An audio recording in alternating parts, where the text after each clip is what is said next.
Okay, good morning, everyone. Let's get started with our 9:30 docket. We'll start with State of New Mexico versus Sabrina Ortiz, T4CR 2021-1990. Logan Wexler for Sabrina Ortiz, who joins us by phone. Miss Ortiz, can you press *6 to unmute and announce that you're here? Yes, sir, I am here. Okay, welcome, Miss Ortiz. And is there an Officer Lori Grube on the line? Okay, doesn't appear, and I don't see her checked in either. So with that, Mr. Wexler, do you have a motion? Yes, Your Honor. We move to dismiss this case without prejudice for the officer not appearing. Okay, I'll go ahead and grant that motion based on Officer Lori Grube's failure to appear today. The matter will be dismissed without prejudice. Without prejudice means the officer could refile this at a later date, but for today's purposes, the matter has been dismissed. And Ms. Ortiz, you are free to go. Thank you, Your Honor. Quick question before I go. Am I going to be expecting a letter in the mail or anything of that sort if the officer decides to do that? Yes. Yeah, so if the officer does refile, the court will mail you notice of any new settings. The address we have for you is 1308 El Rancho Drive Southwest 87121. Is that a good address for you? That is correct. Yes, sir. Great, yeah. So if the officer does refile, that's where we would send notice. Awesome. Thank you so much, Your Honor. Sure thing, take care. You as well. Have a good day. Bye-bye. You too. Okay.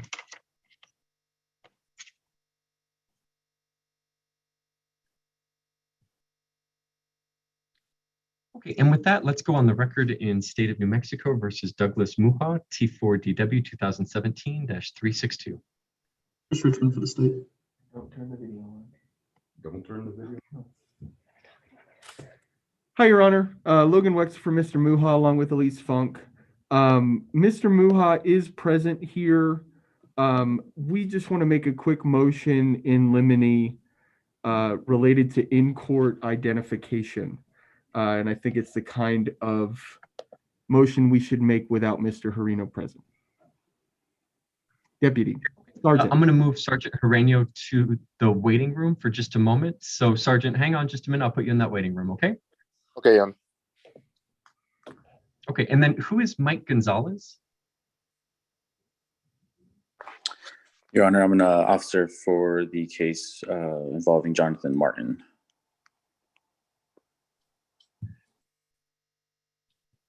I don't think that's a case I have today. How about, and Officer Gonzalez, I'll have my clerk go into a breakout room with you shortly so he can figure out what case that you're here for and direct you to the right courtroom, okay? Okay, thank you. Okay, thanks. Okay, and so then Mr. Wexler, your motion in limine. Yes, Your Honor. Thank you. Oh, okay. And Officer Gonzalez, my clerk just typed into a chat that the matter was transferred for a competency evaluation. It may have been dismissed for that competency evaluation, but court's not happening today. It looks like there's that issue of competency. Okay, perfect. Thank you. Thanks, take care. You too. Okay, so with that, back to Mr. Wexler on Mr. Muha's motion in limine. Yes, Your Honor. During the PTI, we asked this deputy whether he'd be able to recognize the driver. He indicated no, that he would have some problems with that. And the general procedure for an in-court identification on video is extremely suggestive to the point of kind of being a foregone conclusion, asking the deputy to identify the driver when everyone else is an attorney in a suit. That's sort of, a charade. I think even the language the state uses when they do the in-court ID, is there anyone in the courtroom that you recognize, sort of harkens back to a time when witnesses would have actually been looking at the faces to compare them to their memory. And so in an effort to make the in-court ID less suggestive and to serve the original purpose of the in-court ID, we would like to, while the deputy is testifying, to have two of our colleagues present on the Zoom hearing while the deputy is testifying so that he has three people to pick from instead of just one. We believe the state would not be prejudiced.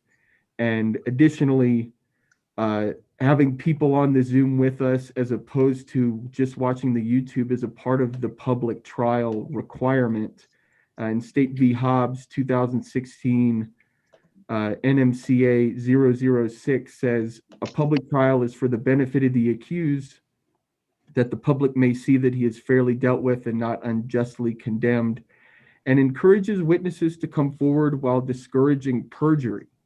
And my question would be, how can it discourage perjury if the witness doesn't know whether anyone else is watching or not? And so I think in order to get that piece of the public trial into a Zoom trial, that requires not just that the members of the public can watch what's going on, but that the members of the trial know that the public is present. And so we would just ask that before the deputy begin to testify, we have a moment to get two people logged in along with Mr. Muha. Okay. State a response. Your Honor, if the defense said that the sergeant said during the PTI that he couldn't, or he may not be able to identify the defendant, I don't see the point of having two other people here. And regarding the public trial, Your Honor, it's being broadcasted on YouTube. And regardless, Your Honor, on State versus Hutchinson, give me 1 second to get that citation, 1983 NMSC 029. Your Honor, that case states that a witness doesn't have to physically point out a defendant because identification by name is enough. So with that case, Your Honor, I don't see the purpose of two more people in the Zoom call. That seems like the only purpose that would serve would be just to confuse the sergeant. And any reply from defense? Yes, Your Honor.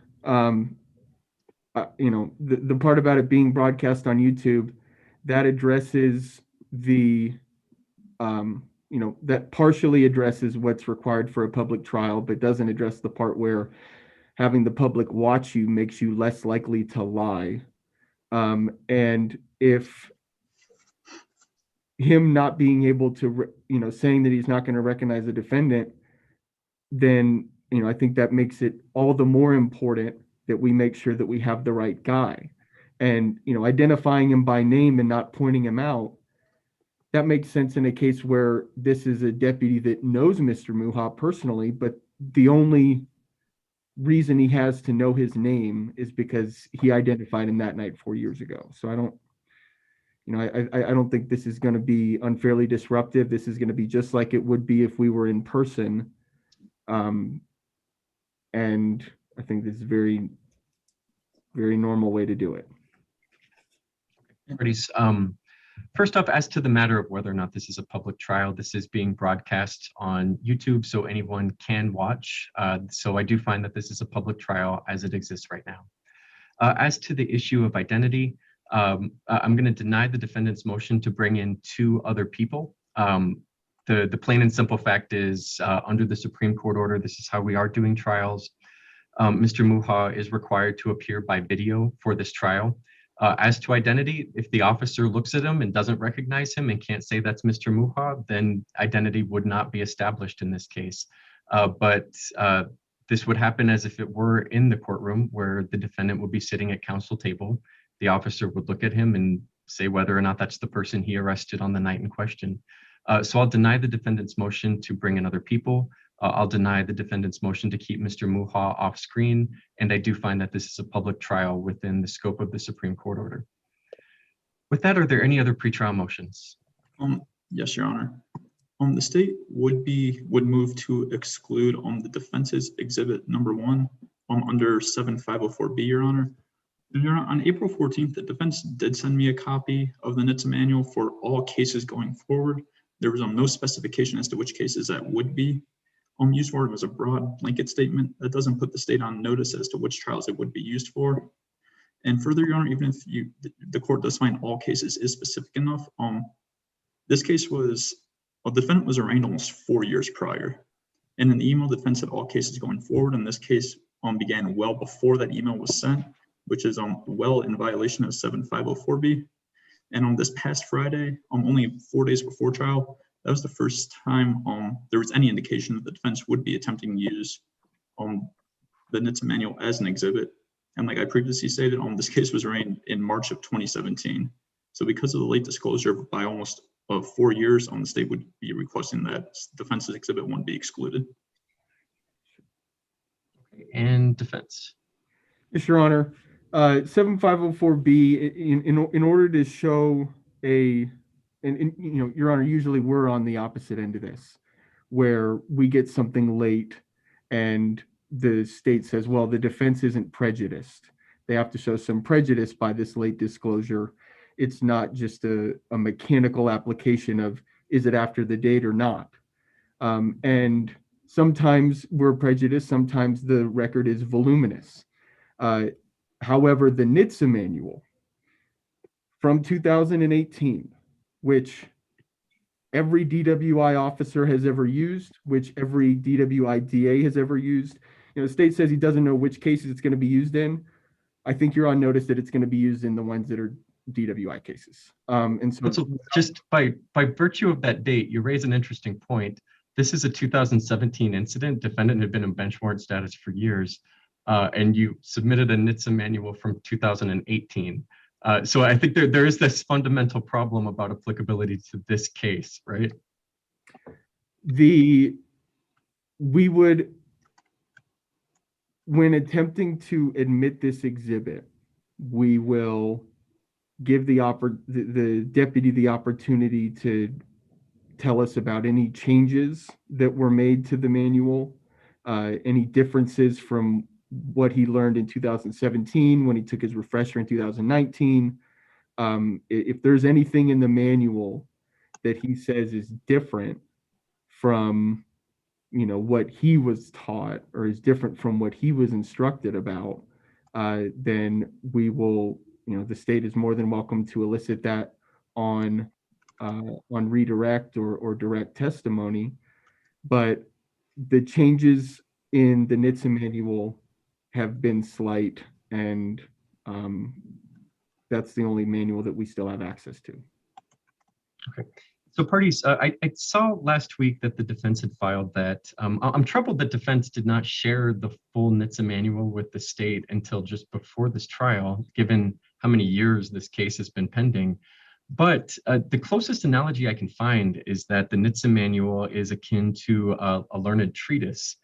And while not normally admissible as substantive evidence, the use of a learned treatise for cross-examination has long been accepted in New Mexico courts.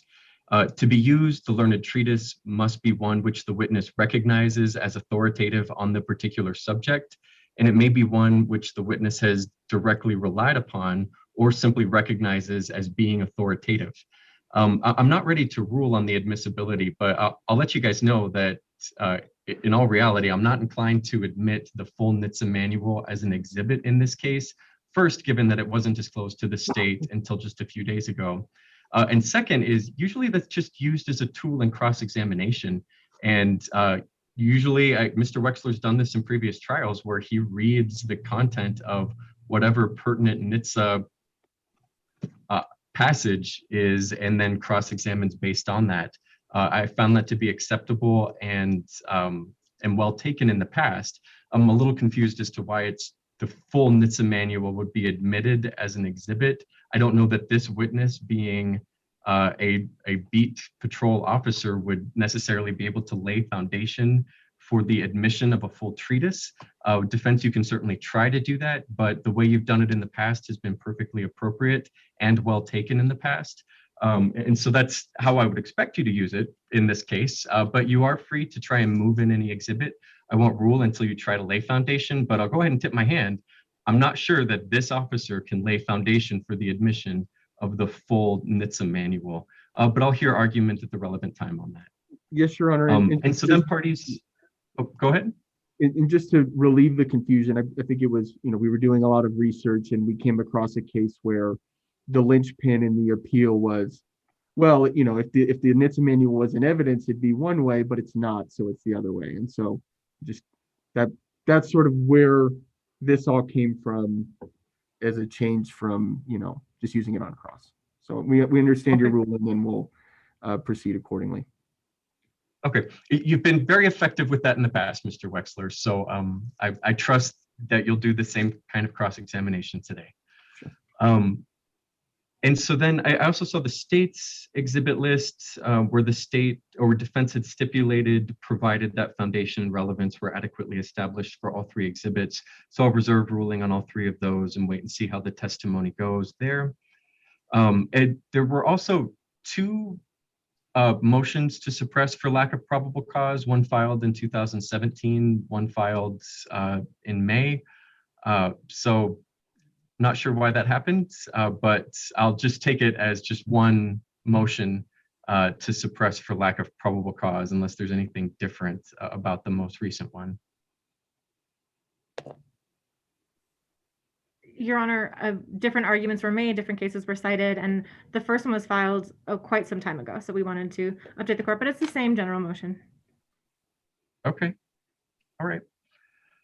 Okay, and so with that, are there any other, well, we'll address the motion to suppress for lack of probable cause first. The rules of evidence will apply. Is there any objection to incorporating that evidence into the trial if the motion is denied? And none from defense at this time, Your Honor. And just one more quick. Let me hear from the state also.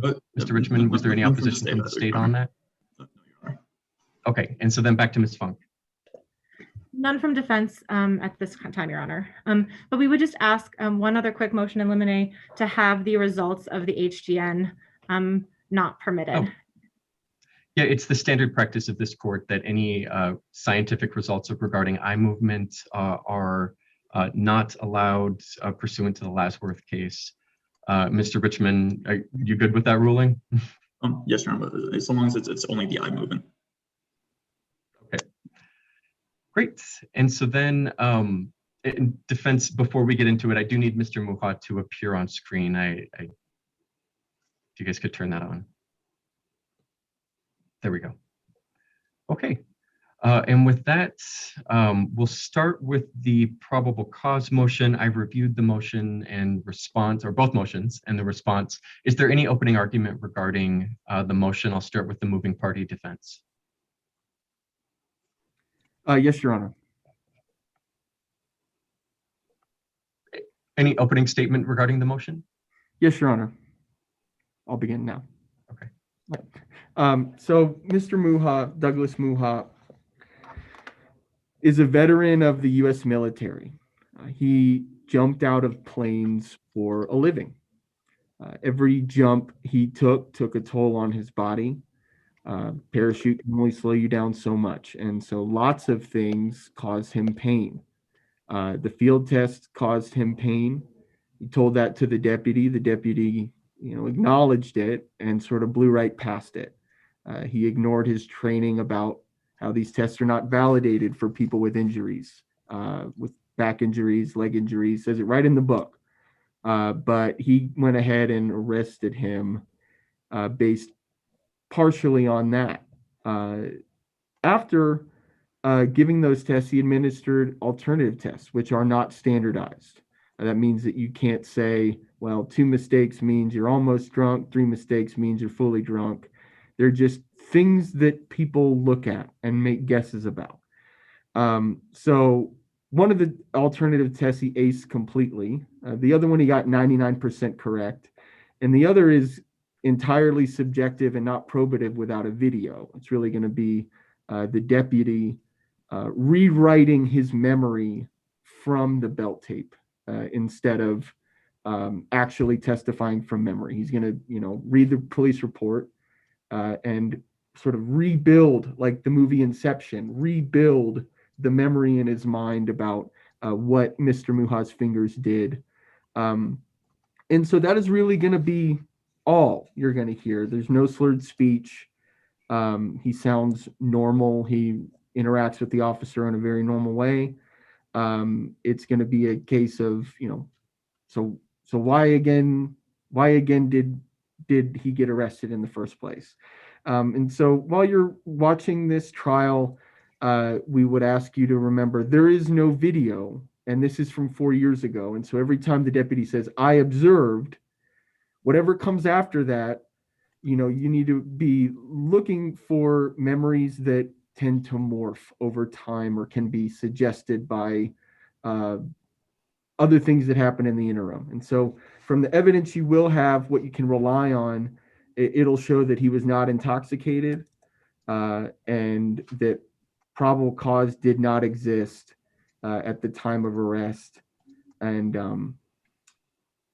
I think this will be an easy case, Your Honor, for no PC. Mr. Richmond, any opening regarding the motion? I was not going to, Your Honor, but however, I would just based on what the defense stated, I would just like to remind the court that the state doesn't think that any adverse inference due to there being no video is proper. And I would just also like to remind the court that this is only coming to trial now because the defendant was in warrant status for 4 years. Thank you. Okay, thanks, parties. I'll keep an open mind to the evidence. We'll see where it goes. I don't know if I can take judicial notice of the movie Inception, but I did just watch it last week.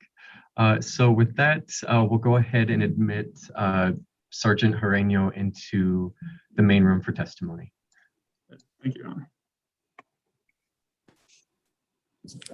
Okay, and welcome, Sergeant Jareño. Can you hear us okay?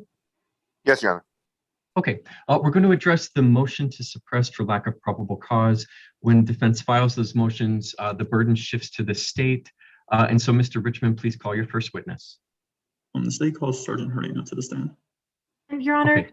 apologies for the interruption. One quick thing. If we could just have an instruction that the officer not be, or the sergeant not be around anyone else, not be reviewing any documents during the testimony. Sure.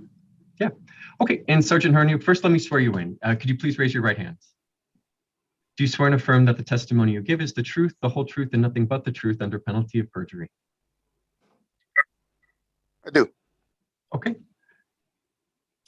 Okay. And Sergeant Jareño, before we get into your testimony, I need to confirm a few things. If you have any police reports or witness statements or any evidence in front of you, I need you to turn that over and set that to the side because your testimony should be from memory, okay? Okay, Your Honor. Okay. And then last, is there anyone else in the room with you who's a witness to the case? No. Okay. Okay, and so with that, let's turn it over to Mr. Richmond for direct examination. Thank you, Your Honor. And good morning, sir. Can you state your name for the record? First name is Johan, Johann. Last name is Jareño, Jareno. And how are you employed? I'm a full-time sworn salary commission sergeant with the Bernalillo County Sheriff's Department. How long have you worked in law enforcement? Since 2009. So that's about 12 years. And how are you currently assigned?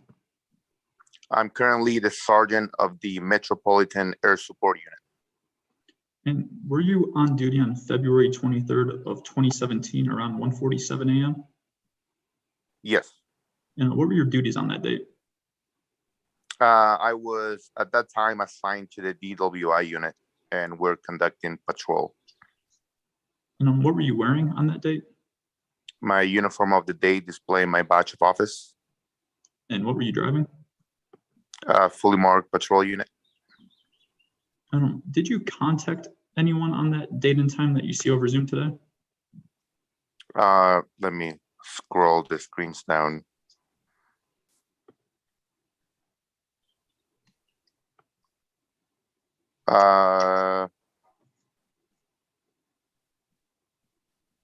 Yeah, my screen is very small, but I believe it's the gentleman who is sitting in front of some white file boxes.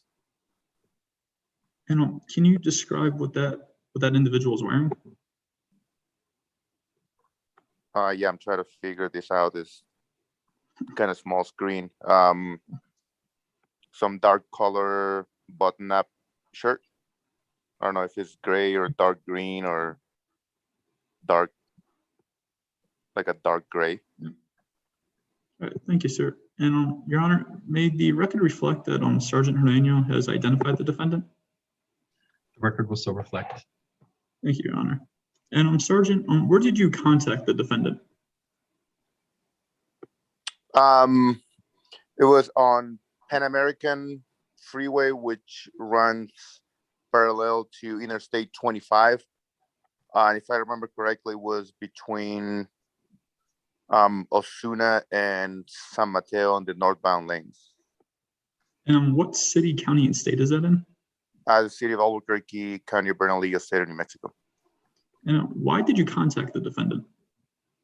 As I was driving on Pan American, it's only one way in there. So we're going northbound. There's 2 lanes. The vehicle was stopped in the lane of traffic, on the right lane of traffic, basically between Osuna and San Mateo. There's no light or anything where the vehicle was stopped, blocking northbound flowing traffic. I don't remember that it was a lot of traffic.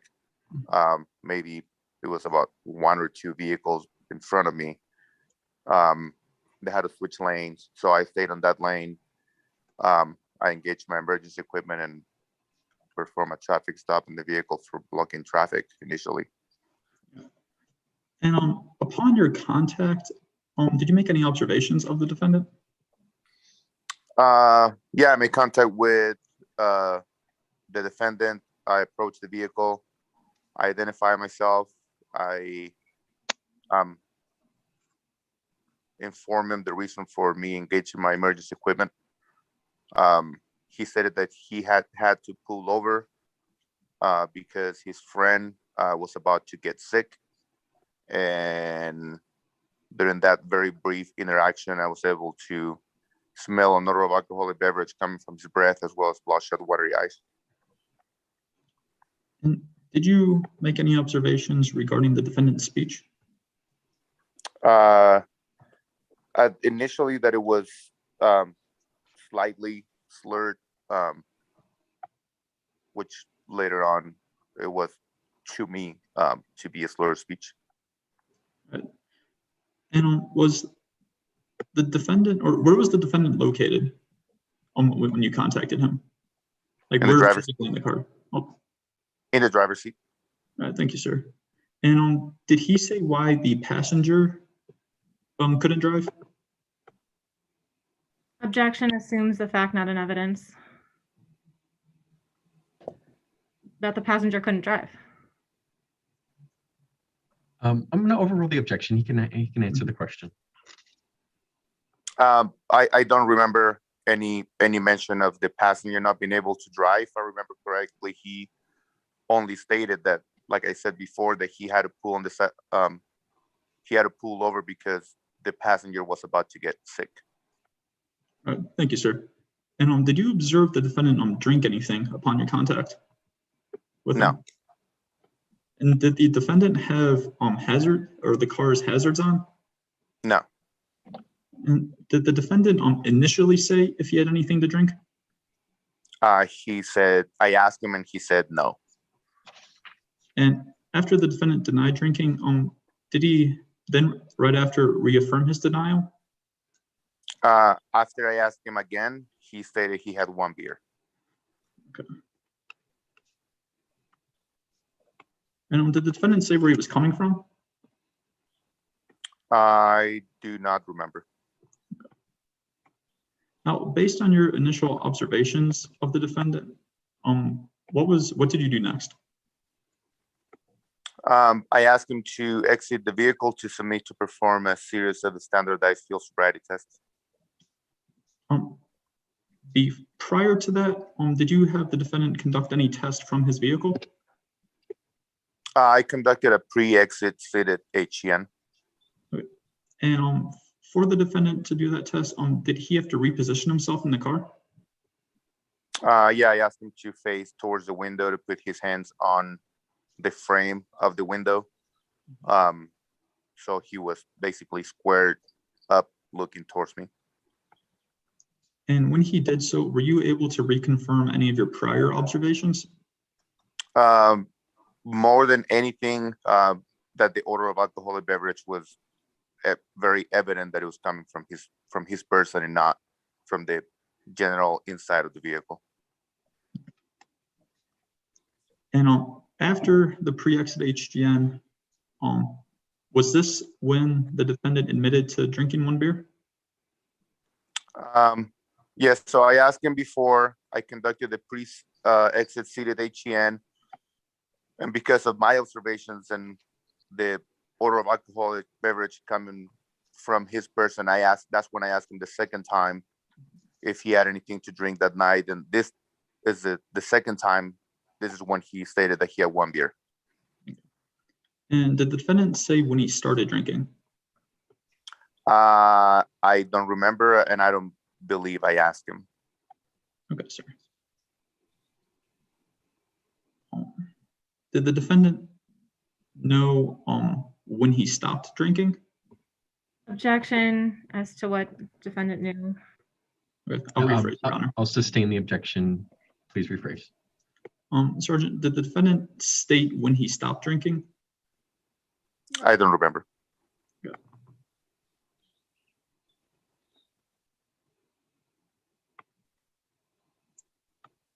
And you said you testified earlier that the defendant exited the vehicle. Did you notice any type of limp or other impairment from the defendant? I did not.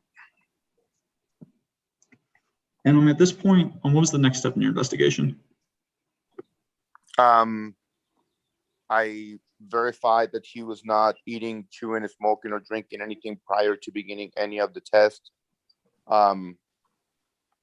I then asked him the questions pertaining to the HEN test. Sergeant, I apologize. Can we go through just a couple more questions before we get to that part? Yes. So the next part was on the field sobriety test. Did the defendant agree to the field sobriety test? Yes. And what are field sobriety tests? Try to put this in a simple way. Are tests designed to determine someone's ability to multitask and divide their attention? They're tests that have been I don't know if certified is the right word, but put together by NHTSA that have been tested before to determine a correlation between someone's ability to properly perform the standardized field sobriety test from a trained officer to interpret any type of observations obtained from the performance of the subject during the field sobriety test and correlate those to that individual ability to operate a motor vehicle on a safely manner, as this test basically reflects someone's ability to multitask. And how does you said a divided attention task, how does that relate to driving? Because driving is a divided attention task. When you're operating a motor vehicle, you need to perform mental tasks and then apply all the information collected from your mental capabilities to a physical task, which will be, for example, if you're operating a motor vehicle on the road, you need to observe the traffic around you, the road condition, the weather, any type of lights, any type of other vehicles surrounding you. And then as you obtain that information in a mental capacity, you need to apply it to your physical task so you can determine the speed that you're going to be operating your vehicle, any type of maneuvering, of swerving, or avoiding any objects, to avoid any vehicle in front of you, to operate the vehicle, apply the proper speed and steering depending on the road condition, on the traffic condition, on the weather conditions. So any type of information that you obtain using your senses, you need to apply that on a physical manner for you to operate the vehicle in a safe manner on the road. Thank you, sir. And what training do you have in DWI investigation? I attended the 40-hour mandated block during the Bernalillo County Sheriff's Department Regional Training Academy back in 2009. In 2011, I attended A-RIDE. To go back, both of those trainings I completed successfully.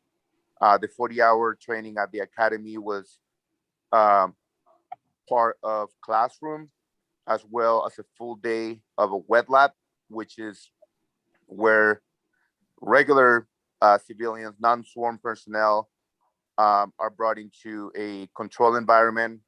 All these subjects are exposed to either no consumption of alcoholic beverage to different levels and concentration of alcoholic beverages.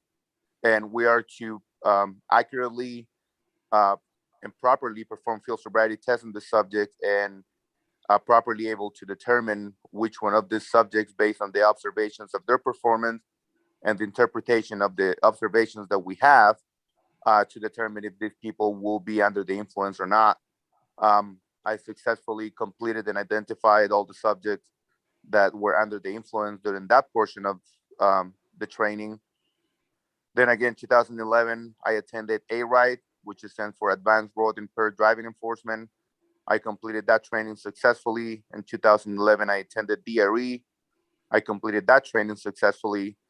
Also, that same year, I attended Standardized Field Sobriety Test instructor training. I completed that successfully. I've attended the update for instructors every year since then. I completed all of those successfully, and I still hold my certification for instructor as well as key operator for the Intoxilizer 8000. And given all those items that you have successfully completed, were you certified in standardized field sobriety testing on this date of incident of February 23rd of 2017? Yes, sir. And about how many DWI investigations have you conducted?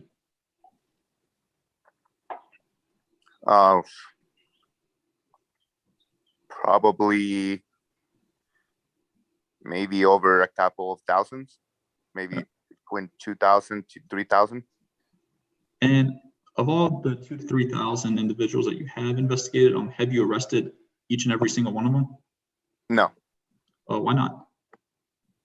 Because based on the investigation, that everybody is deemed to be impaired or at least unable to operate a motor vehicle safely.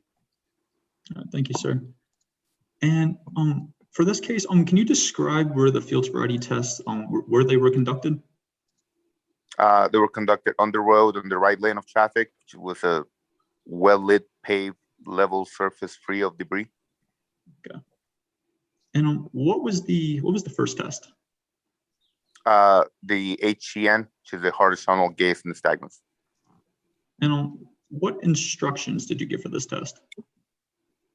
I asked the defendant to stand with both feet together, keep his hands down to his side, and to follow the stimulus percentage, which was the tip of my left hand index finger, and follow it with his eyes and his eyes only, and did not move his head or neck. And did the defendant say he understood those instructions? Yes. And without reference to any eye movement, was the defendant able to follow those instructions? Yes. Did you have to remind him to do anything? I don't remember. Alrighty, sir. And before any other tests were conducted, was the defendant asked if he had any medical conditions that might impair his ability to walk in a straight line? Yes. And did the defendant say he had any? Yes, he stated if I remember correctly, that he had been told that he had bad balance from one of his martial arts instructors. I believe that was his first statement and only statement before beginning the walk and turn in one leg stand portion. Later, he added that he had issue with his hips and that his knees also hurt. All right, sir. Did the defendant say if he would be in any pain while walking in a straight line or standing on one leg for a short amount of time? I believe when he was in the instructional position of the walk and turn, he stated that his knees were hurting, but once he will begin the test, they will not hurt anymore.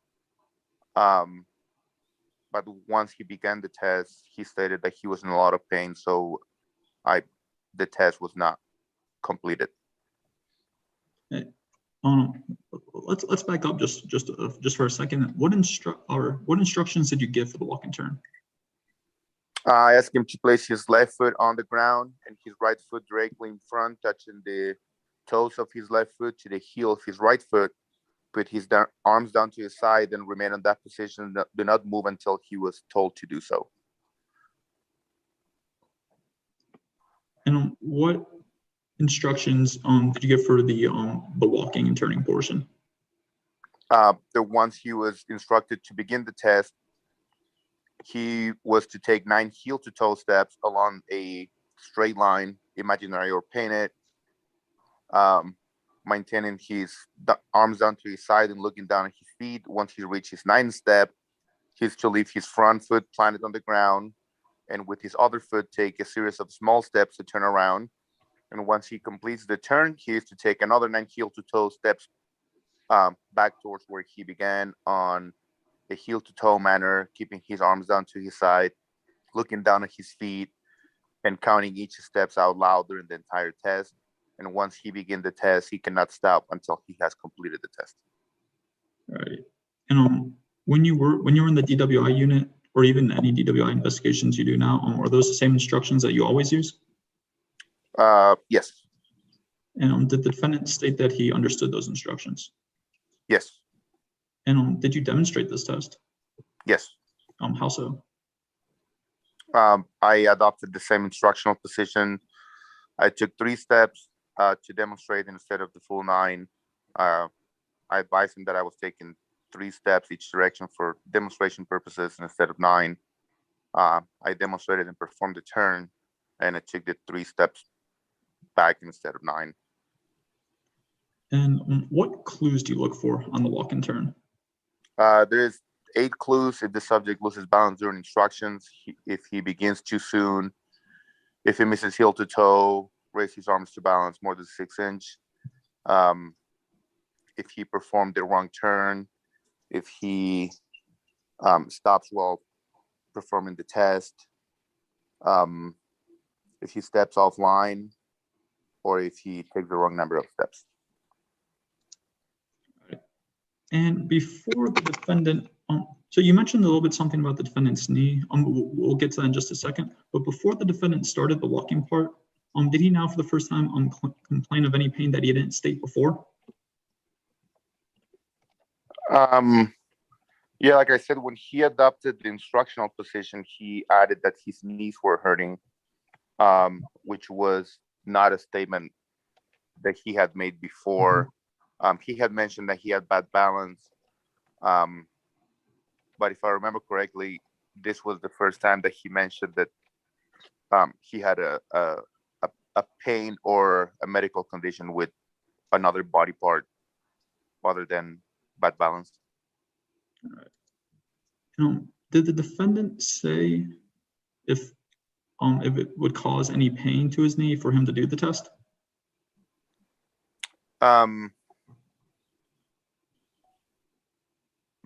Again, not until he was in the instructional position is that statement came about. But if I remember correctly, he said that once he will start walking, that he wouldn't have any pain. All right, thank you, sir. And were any clues present when the defendant performed the test? If I remember correctly, he lost his balance during instruction, which is when that statement came out. And then as he took his first step, he missed heel to toe, and he stepped offline on the first step. And if I remember correctly, that's when the test, that's when his statement was that his knees were hurting. Well, beginning that test, so I don't believe we completed the test. All right, thanks, sir. But on just on the one or two steps that he took, those were the clues that were observed? Yes, and during the instructional position that he lost balance during instruction. All right, thank you. And based on the defendant's statement that his knee was hurting, did you have the defendant finish the test?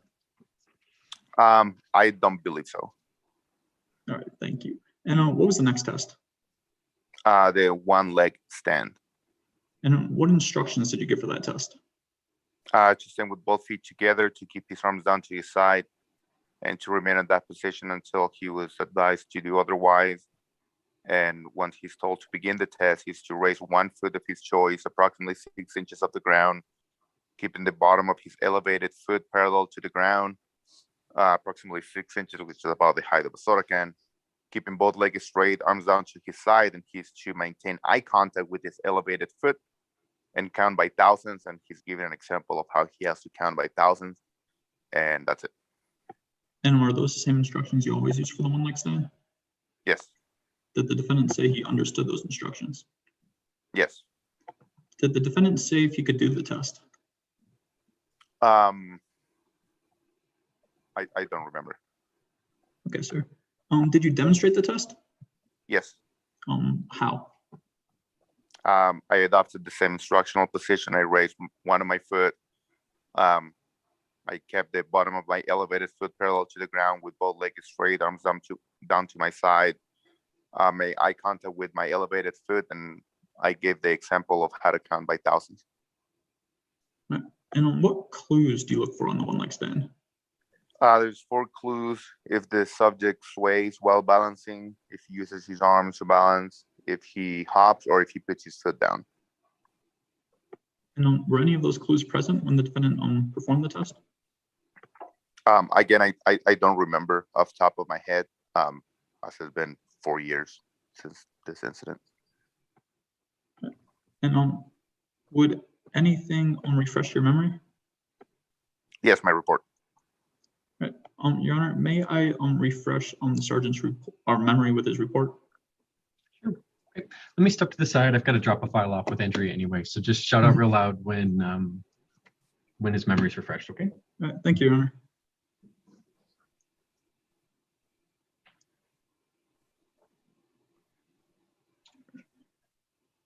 Give me 1 second.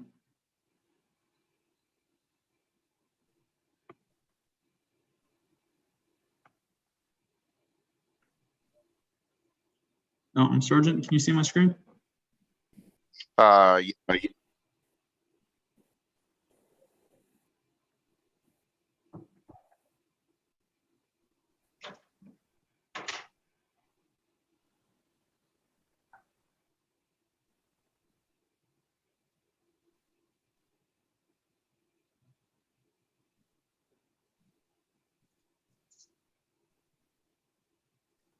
Okay. All righty, thank you, sir. And Judge Murphy, we're ready.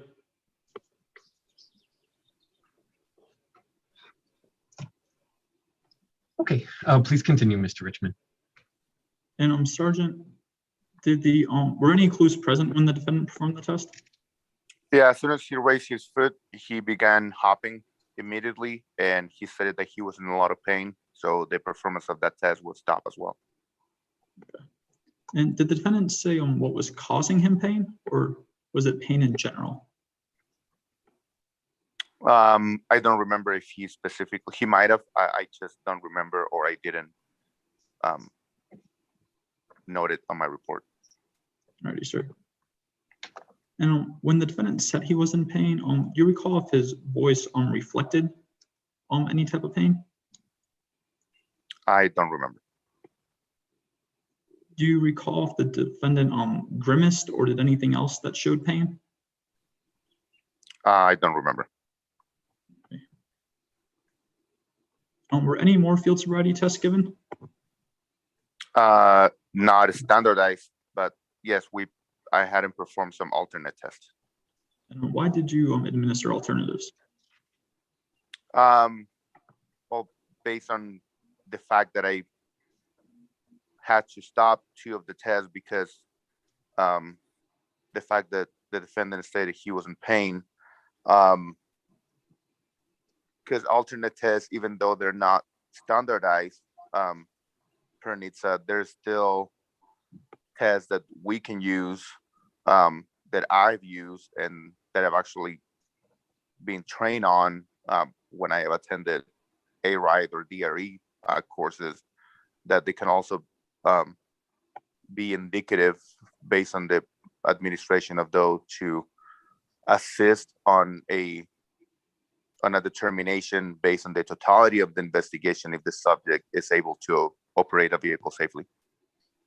And what did the defendant say his highest level? I would object at that point, Your Honor, and I would ask to strike the testimony correlating driving safely to the tests. If you look at case law and you look at NHTSA, that's an inaccurate correlation and it's potential grounds for a reversal.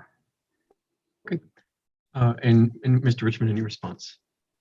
Yes, Your Honor, the sergeant was just testifying as to why he gave alternatives and the purpose of them based on his training and experience. And as to his training, we heard that he's been trained extensively and certified in on-field sobriety tests. Okay, I'm going to overrule the objection. At this point, he's indicated that these are not standardized per NHTSA, but he has been provided training, that these are an indication to assist in the determination of the totality of the circumstances as to whether or not someone's intoxicated, his words. And I'll give it the weight that it merits, given that it's not standardized, but the objection is overruled. Mr. Richmond, please continue. And Sergeant, what did the defendant say his highest level of education was? I don't remember. Do you recall if the defendant said he knew his numbers or his alphabet prior to the alternatives? Excuse me. Yes, that's the question that I asked him. If he knew his alphabet and if he knew how to count backwards. And what did he say? That he did. Okay.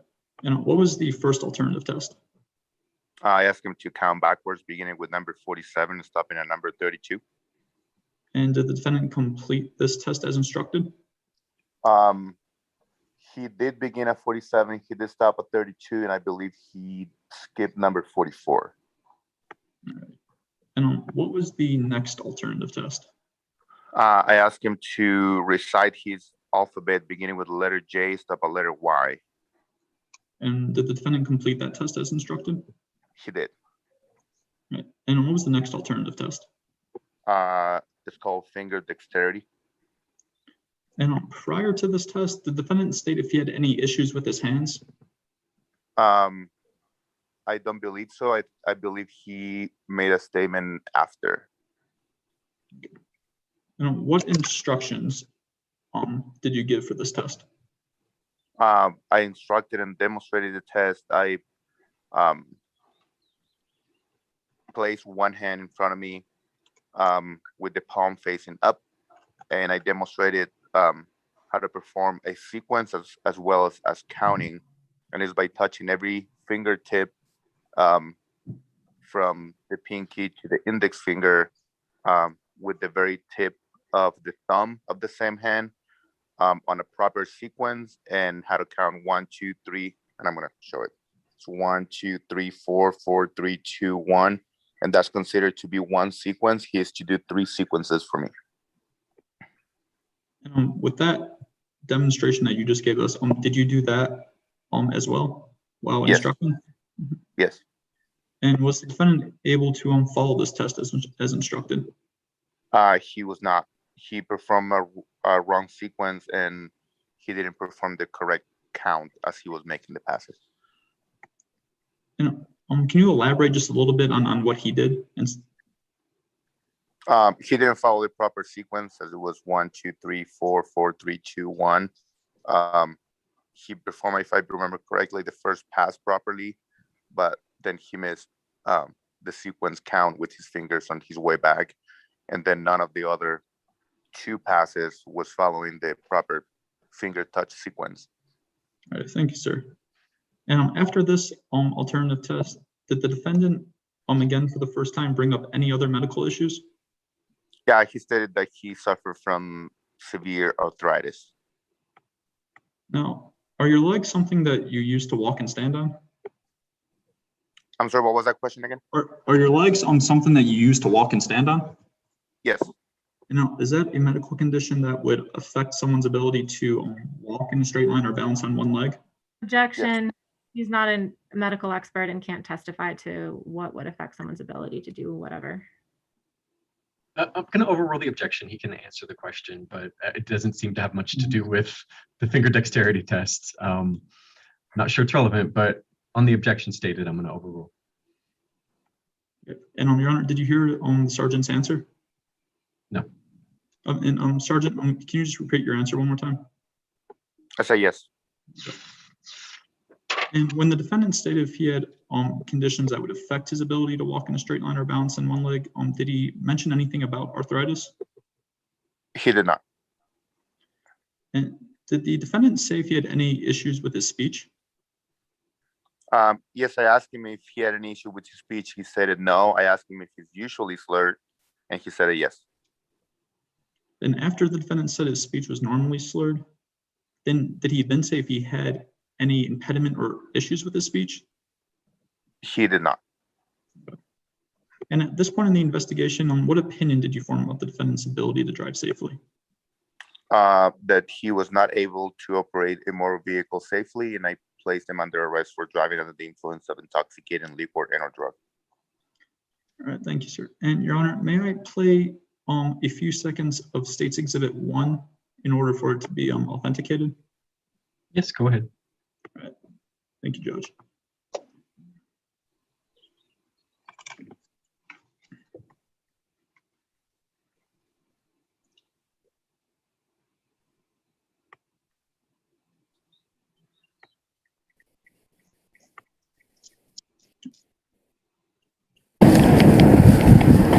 Morning. Good morning, sir. Yes, sir. Alrighty.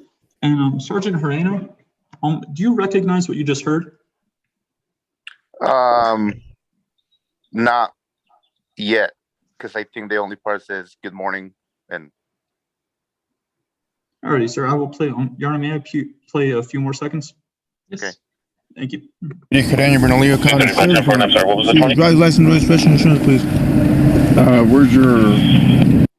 All right, Sergeant, how about now? Do you recognize Yes. what you heard? And what is it? that's definitely me. During a traffic stop. And what exactly is the device that we listen to?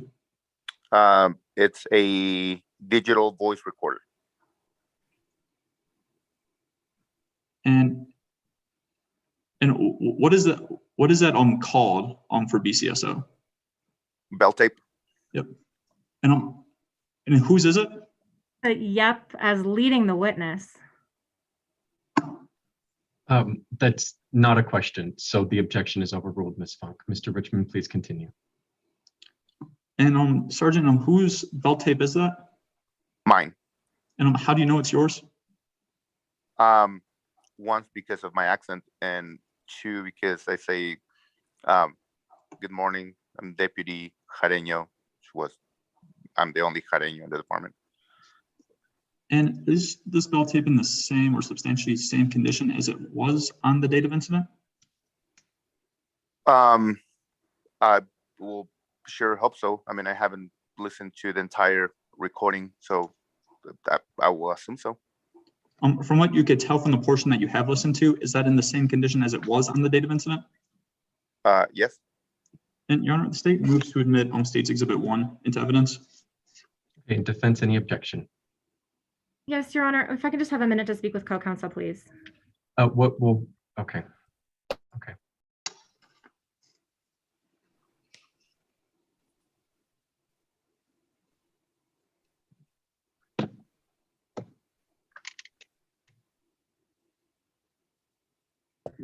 No objection at this time, Your Honor. Okay. State's Exhibit 1 is admitted into evidence. Thank you, Sir. Registration. Second, Sergeant. She all right? Yeah, she just had a little too much to drink. Okay.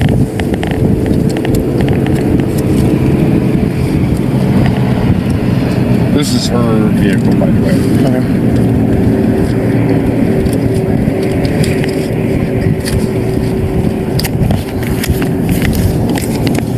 On it, Tristan. On it.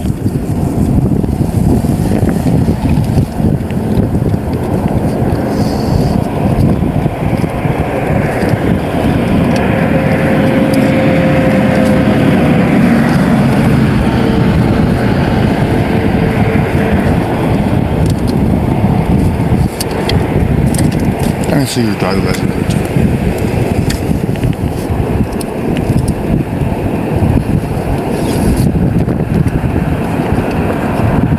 the meantime, she's looking for that. The reason I stopped you because you're stopped right here in the middle of the road. She was getting ready to be sick. So I pulled over to the side so that she could be sick. Does she have any alcohol or drugs in her, Mr. Douglas? She has alcohol. We were just at TD's. You haven't at all? No, sir. Can you do me a favor and remove your seatbelt for me? Put both hands in here. Get your face closer to the window. Do me a favor and follow the tip of my finger with your eyes only without moving your head or neck.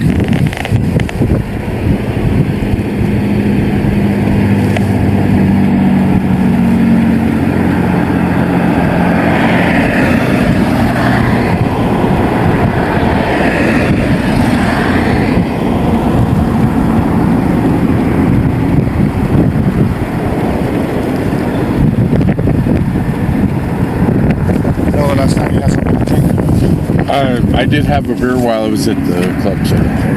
How long ago was that? Probably about an hour ago. Was it just one beer? Yes. Will it be okay with you if I step out of the vehicle and feel sobriety test my shit okay to drive? Yes, sir. Do you have any weapons or anything you need to know about? No, sir. Service them off me.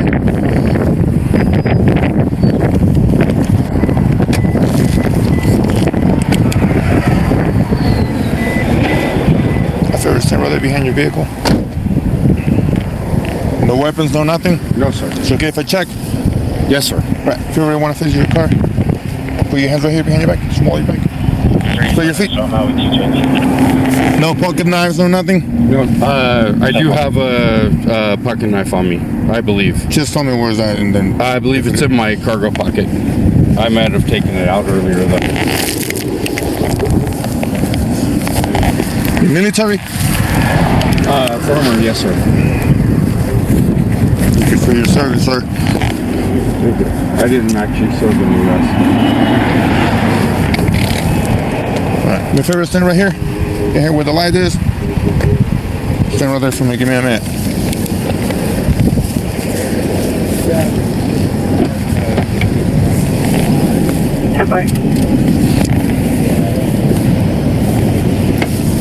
Your first name Douglas?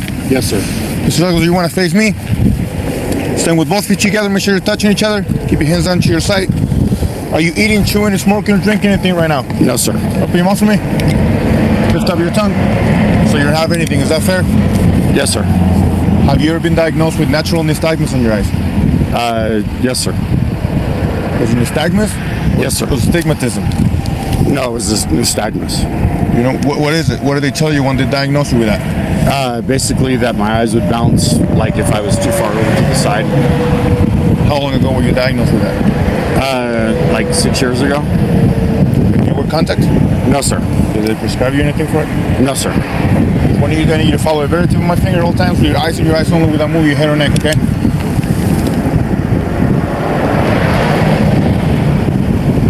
Don't move your head.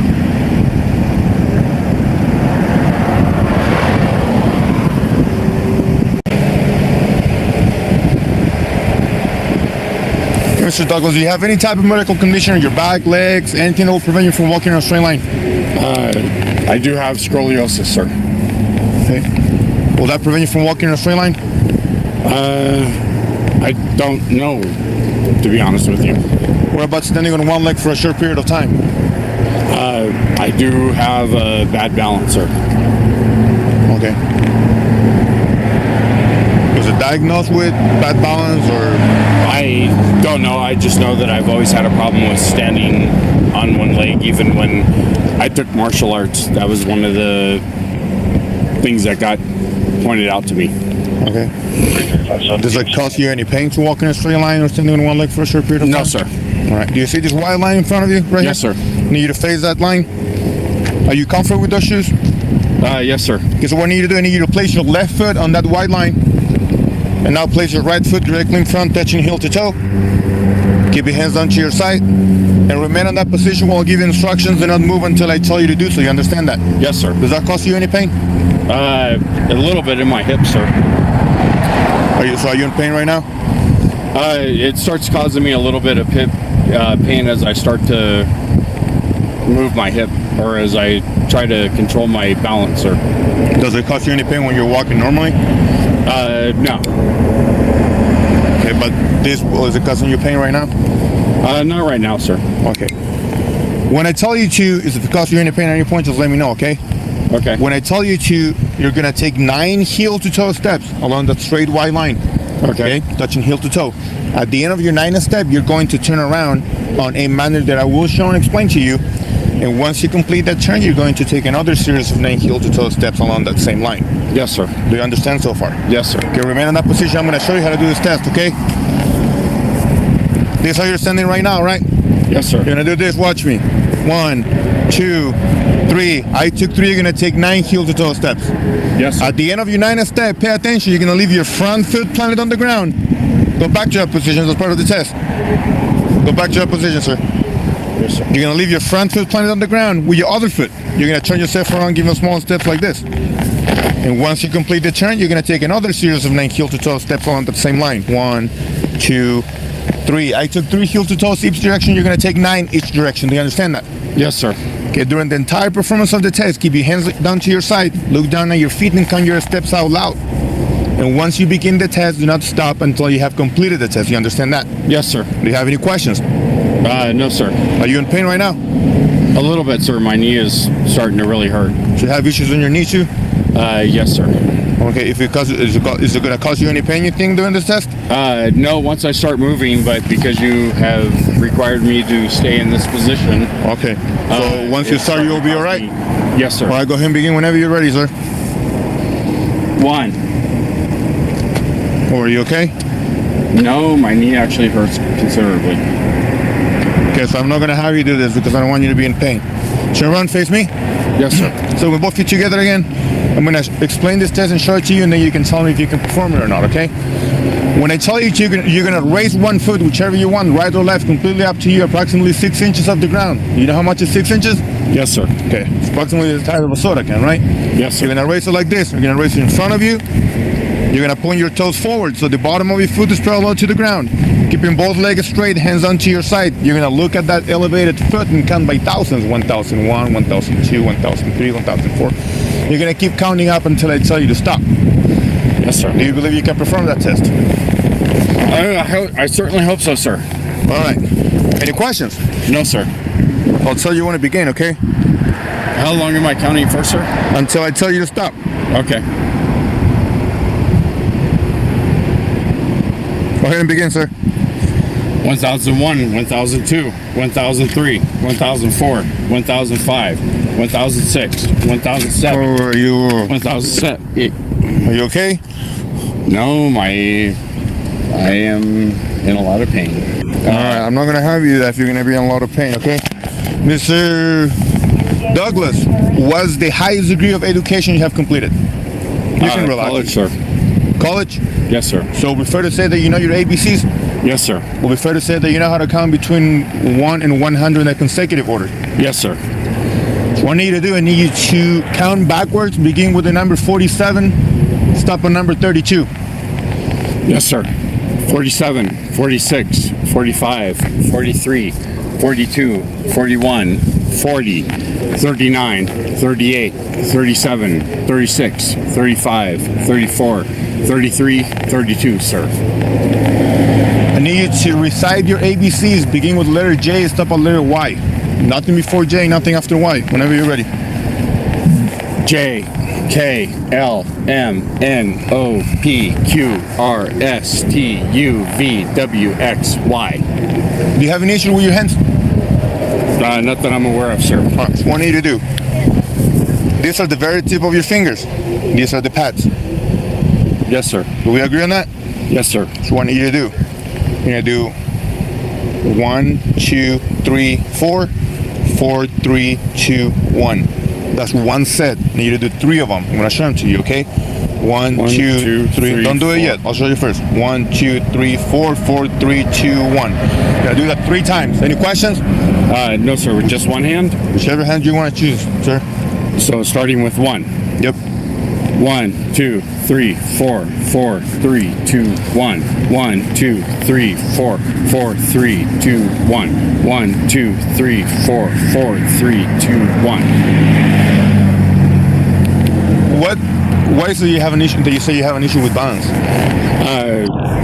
Well, first off, sir, I have extreme arthritis in my legs due to the military service. I went through jump school, and yeah, that has its issues.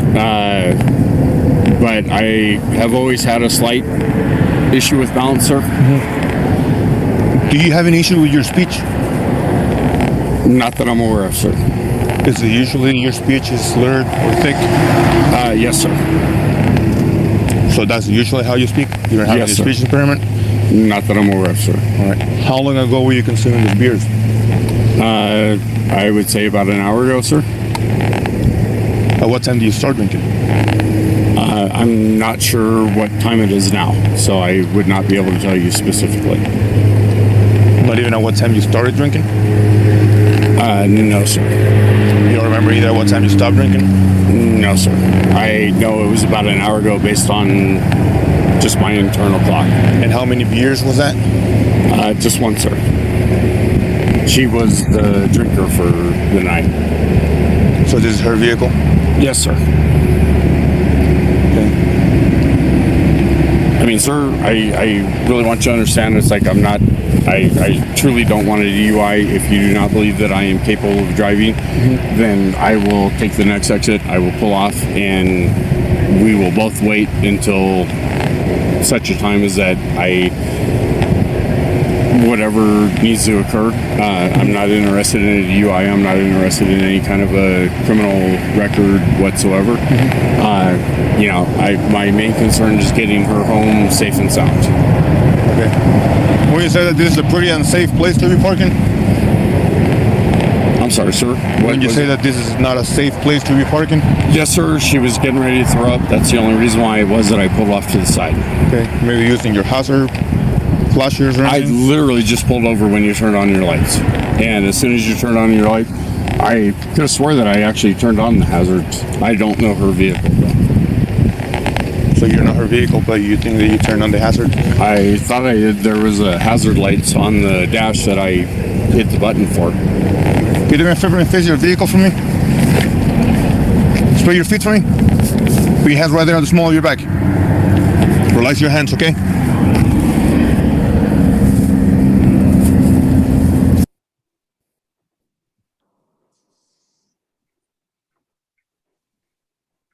All right, and Sergeant, I have just a few more questions for you. Let me get resituated here. Give me just one moment.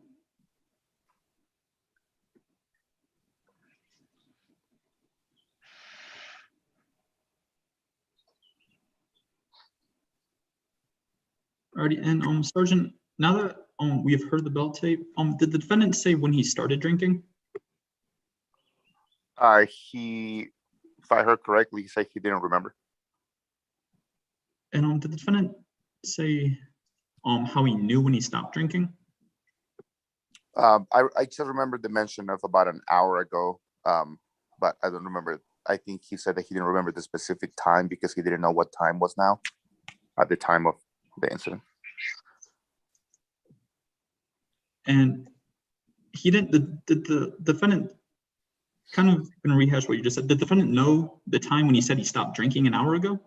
Objection calls for speculation as to what the defendant knew. I'll sustain the objection. Please rephrase. Okay.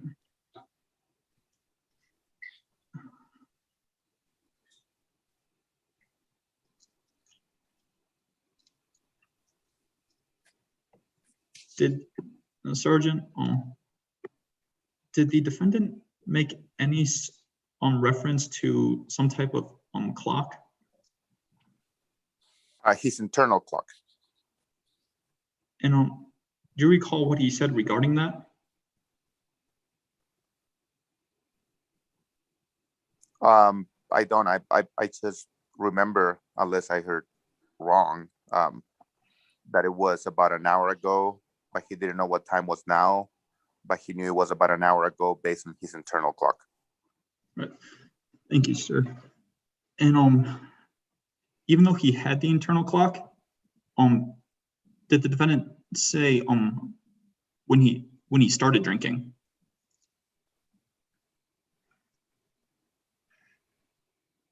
I don't know. The only mention I remember was the mention of a 1 hour ago. Alrighty, sir. Thank you. And now do you remember if the defendant said if you testified before that the defendant said he had bad balance as a condition that would affect his ability to stand on one leg. Now, Yes. do you recall if the defendant had or made any statements as to be a medical condition that would impair his ability to walk in a straight line? Yeah, that he has scoliosis. And did the defendant say if this would prevent him from walking in a straight line? If I recall correctly, he said no. And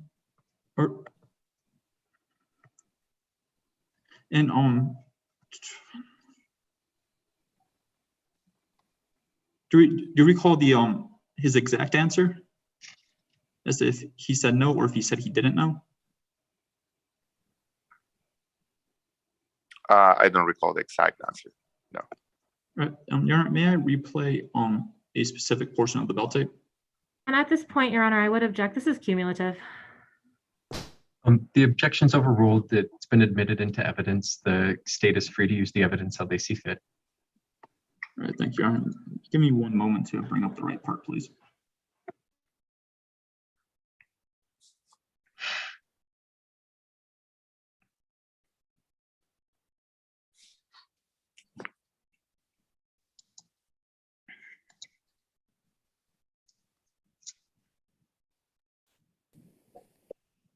Your back, legs, anything that will prevent you from walking in a straight line. I do have scoliosis, sir. Okay. Will that prevent you from walking in a straight line? I don't know, to be honest with you.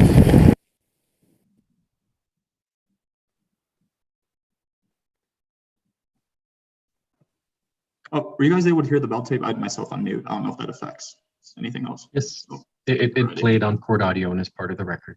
All right, thank you, sir. Or thank you, Your Honor. And now, Sergeant, did the defendant say if scoliosis would prevent him from walking in a straight line? He said he didn't know. And in your opinion, someone who says they have scoliosis, would they know how that would affect them? Objection, lack of foundation. This is a medical expert type testimony. There's no basis for this. Okay, type of- I'm going to sustain the objection for lack of foundation as to any sort of medical opinion regarding scoliosis.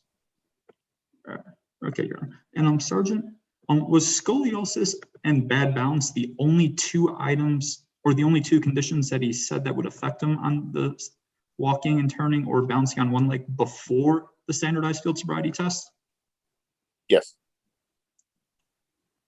And you mentioned, or you testified earlier that the defendant said or complained for the first time of knee pain during the walk and turn, but before he started the walking part, did he complain of any other pain that he did not state before? No. Do you recall if the defendant mentioned anything about his hip? Not before. Before the test started? Yes. Or how about after the walk and turn started? Did he mention anything else besides his knee on the walk and turn? No, he mentioned that once his something about the movement of his hips, when his hips started moving during the walk and turn portion. And did the defendant say if his hip causes him pain when he walks normally? No. And did the defendant later say if his hip caused him any pain at that moment?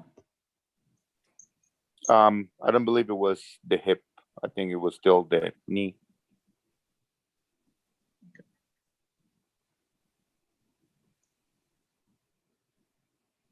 And you testified or excuse me. No further questions for purposes of the probable cause motion here. Thank you, Sergeant. Thank you. Thank you, counsel. Defense, is there any cross-examination? Your Honor, at this point, we would ask for just like a 10 or 15 minute break to use the restroom. Counsel, I'm really trying to get this done before lunch today. Let's take a 5-minute recess. We'll reconvene in 5 minutes so we can get this done before lunch. Thank you.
Okay, parties, let's go back on the record in State of New Mexico versus Douglas Muha, T4DW 2017-362.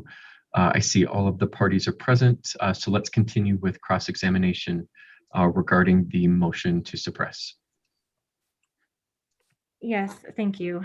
So, Sergeant Jareño, at the time of the incident in 2017, how many DWI investigations roughly had you conducted before this incident? I'll say close to 1,500 maybe. By 2017? Yeah, approximately. Okay. Now, you first pulled over the vehicle when it was stopped on the side of the road, right? No, it was not on the side of the road. It was on the lane of traffic. Okay. But you never actually saw Mr. Muha driving the vehicle on the day of the incident, right? Correct. Okay. So you don't know the actual time that the vehicle stopped in that lane? Originally, no, I did not. Okay. And you don't know how long Mr. Muha had been sitting parked on the roadside from your personal experience? Are you asking me after my investigation was concluded or at the very, very beginning of the incident? At the beginning of the incident, you did not see Mr. Muha ever driving the vehicle, right? Correct. Correct. So when you pulled up on him, Mhm. you didn't know if he'd been sitting there parked for a minute, 10 minutes, 20 minutes. You didn't know. You just saw him. Correct. Okay. And you never saw Mr. Muha drinking or consuming any substances, right? Correct. Okay. And when someone drinks alcohol, they don't get drunk the second it goes down their throat, right? Correct. It takes some amount of time for it to get into their bloodstream, Yes. and then some amount of time for them to feel the side effects. Correct. Some people, it can be a shorter time, and some people, it can be a longer time. Correct. The amount of time it takes can vary from person to person Correct. based on physiological factors. Yes. Weight, and how much they've had to eat. Yes. Okay. Now, you pulled over Mr. Muha because his car was blocking part of the lane on Pan American Frontage Road, right? Yes. The vehicle was in the far right lane of Pan American going northbound. Yes. And it was pulled over slightly before the intersection of San Mateo Boulevard Northeast and a bit after that nearest exit ramp, right? Yes. And at this location on Pan American, there is absolutely no shoulder on the side of the road, right?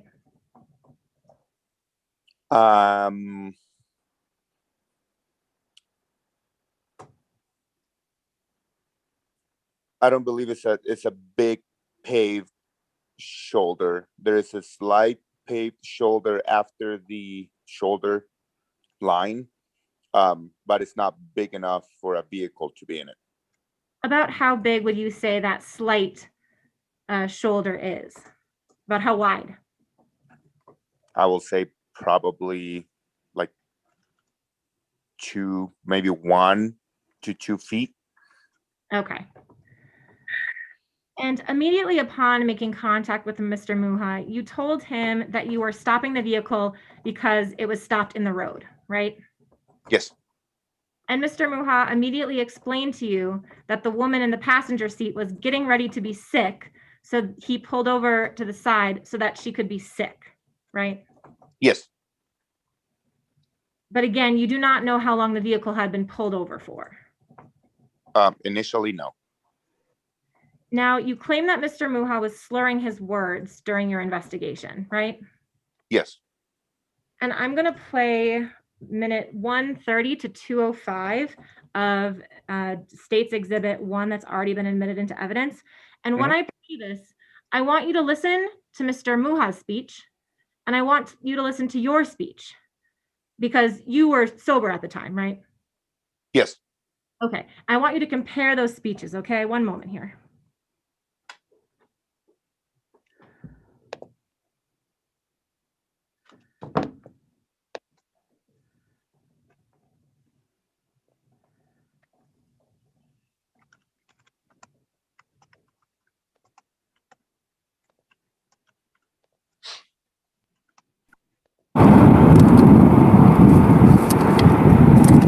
Let me see your driver's license.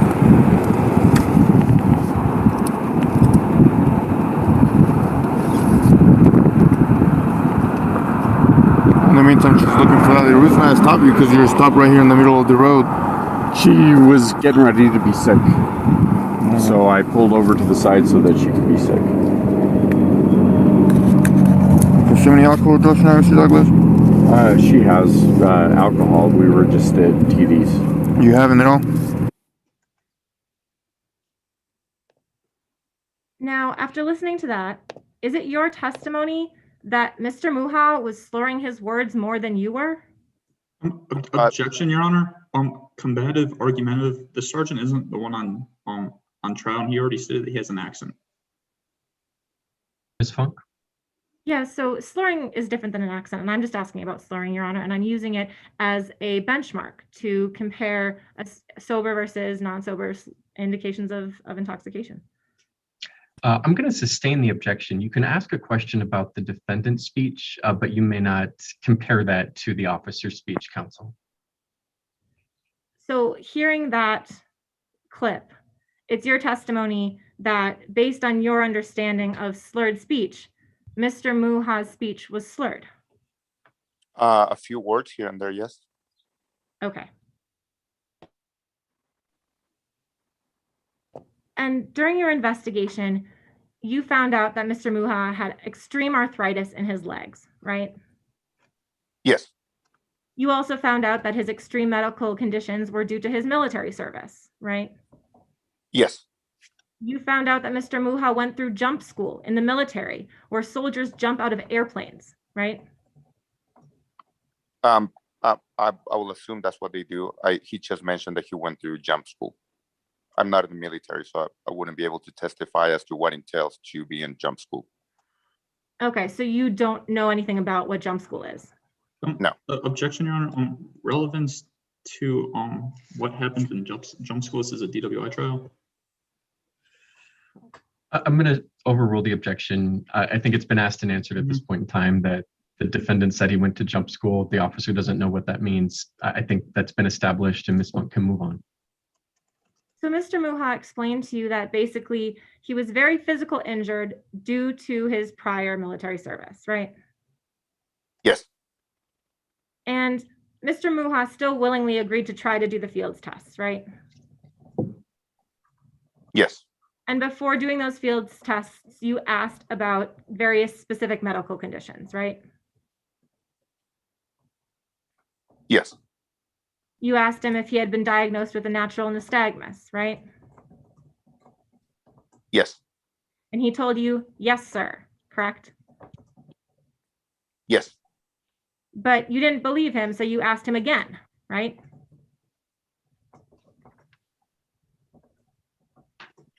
Is that your opinion or you asking me a question? I'm asking you that question. I did ask him again. Okay. And he confirmed that, yes, he had been diagnosed with a nystagmus, correct? Correct.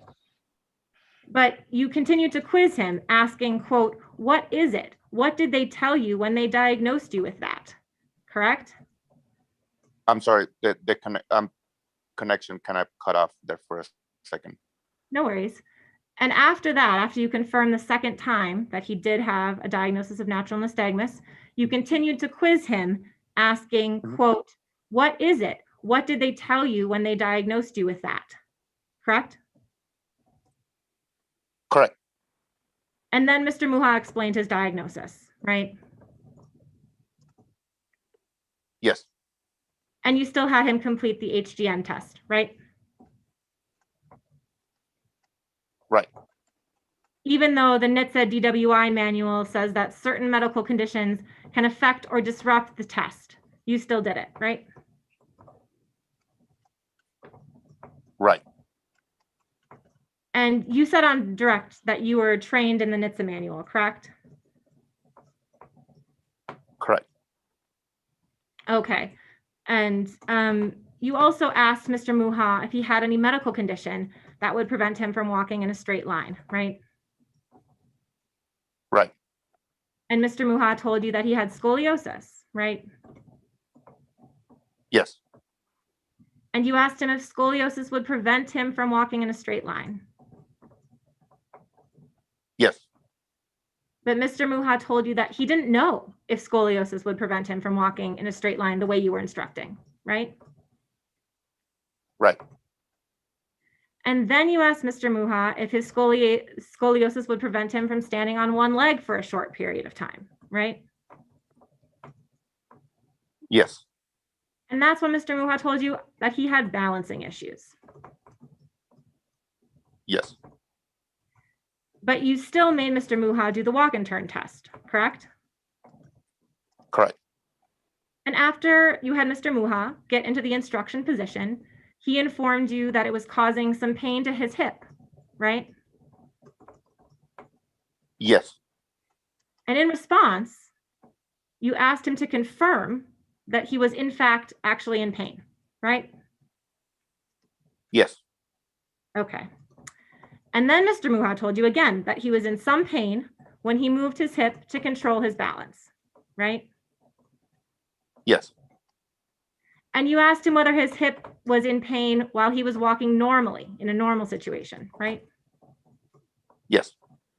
And Mr. Muha said that when he walks in a normal situation, it doesn't cause him pain, does not cause him pain, right? Yes. And then you decided to ask Mr. Muha for a third time consecutively whether he was in pain, right? Yes. I was a very concerned person. Okay. So did you not understand the first two times that he told you he was in pain? Why ask a third time? It's part of the flow of the investigation. That's why I asked him, does it hurt you in this situation? Does it hurt you when you're walking? Does it hurt you to the point? And I still had already stated to him that if he was in pain, that he didn't believe he can perform the test, I was going to stop him. Okay. But you understood what he was telling you. You understood that he was in pain in that moment, right? As he mentioned, as he referred to, and a little bit of pain. Yes. Some pain is what he said. Some. And you pain. understood. Yeah. Okay. And you still continue to administer the walk and turn test, right? Yes. And before beginning the walk and turn test, you instructed Mr. Muha, if it causes you pain at any point, just let me know, right? Yes. And why did you tell Mr. Muha to let you know if he was in pain during these tests? Because I'm concerned for his health and safety, so I could stop the test if he was in a pain that I wasn't going to cause him more pain. I will stop the test, which I did. And when someone is in pain during these tests, is it your understanding that it compromises the tests? It compromises the observations. Yes. Okay. But at the point when you asked him to let you know if he was in pain, he had already told you that he was in pain 2 times prior. Some pain. Yes. Yeah, so he was in some pain. Okay. Mhm. Now, after discussing Mr. Muha's scoliosis, you never asked him if he had any other medical conditions, right? You didn't say what other medical conditions are there? Correct. Okay, you immediately started the walk and turn instructions, right? Yes. Okay. And after you completed the walk and turn instructions, you asked Mr. Muha if he was in pain, correct? Yes.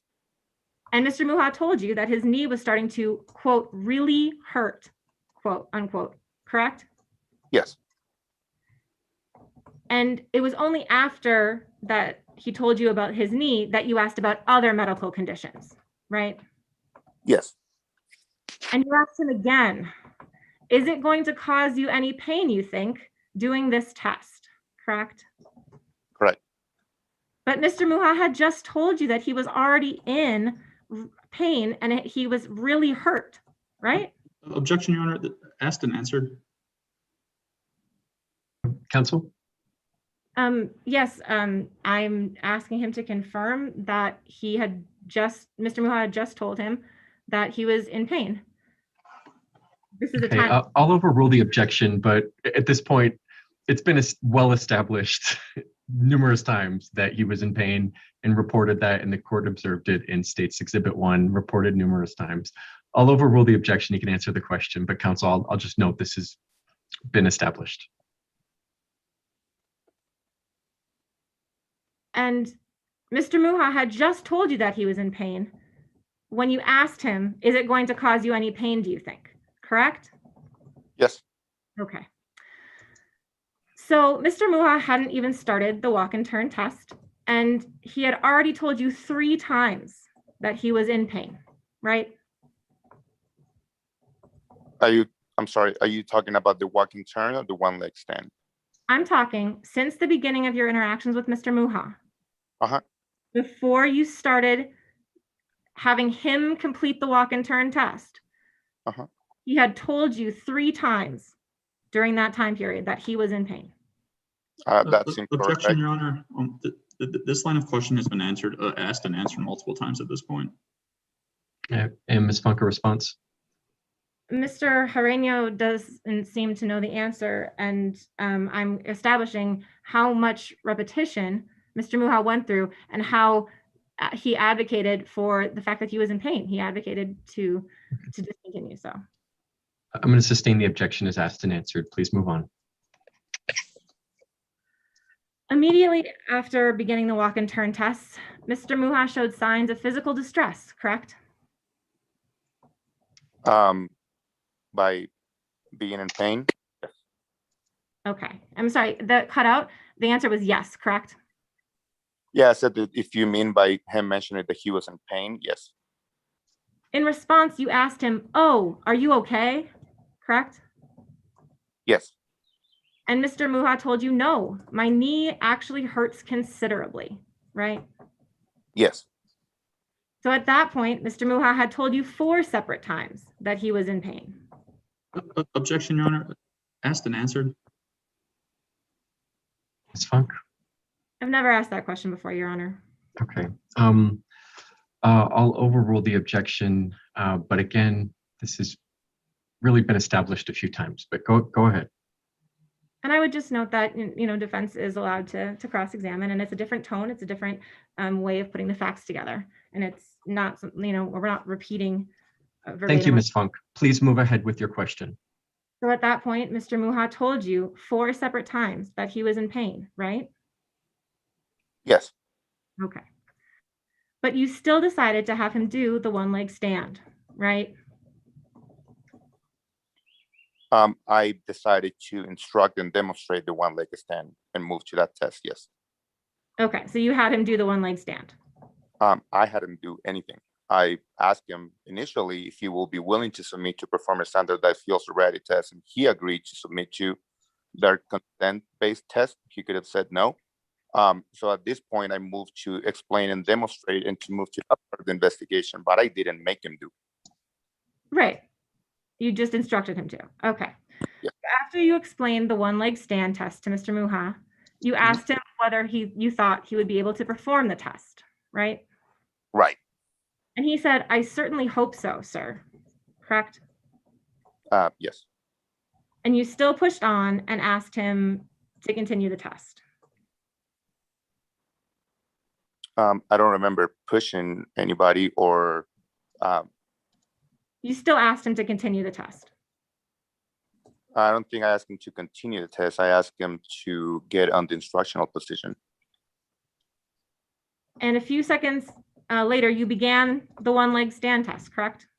Yes. And Mr. Muha again displayed signs of distress, correct? I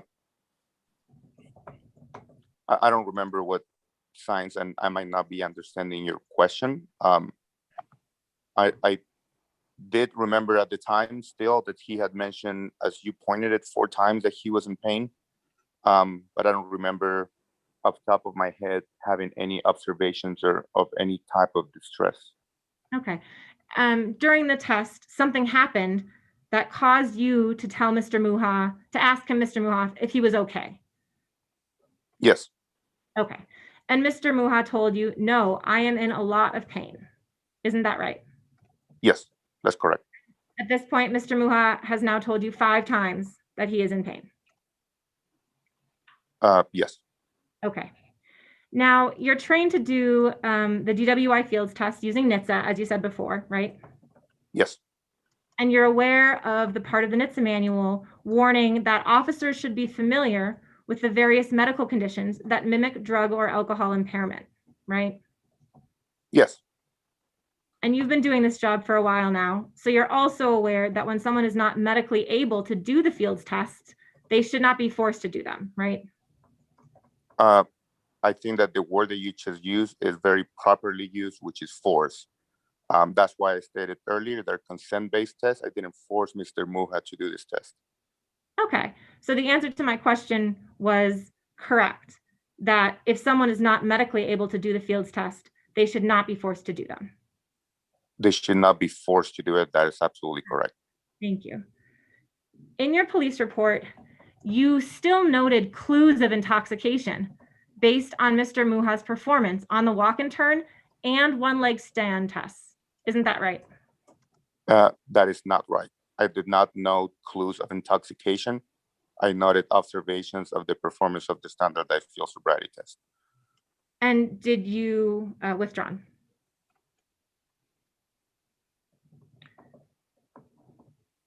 You also had Mr. Muha complete the backwards counting test, right? Correct. You asked him to count backward from 47 to 32, Correct. and he was able to do this correctly aside from missing number 44, right? I will say that it was not done correctly as he missed a number. He only missed number 44 and everything else was correct, right? I don't know if that's the way you want to put it. Yes, I don't agree with that statement, so I wouldn't be able to answer to that question. Okay. He missed number 44, but you noted no other incorrect parts of that test. Correct. Okay. You then had Mr. Muha complete the alphabet test, right? Correct. You told him to stop at the letter J, or to start rather at the letter J and stop at Y, correct? Correct. And Mr. Muha completed the alphabet test perfectly, right? Right. Then you asked Mr. Muha to complete the finger dexterity test, right? Right.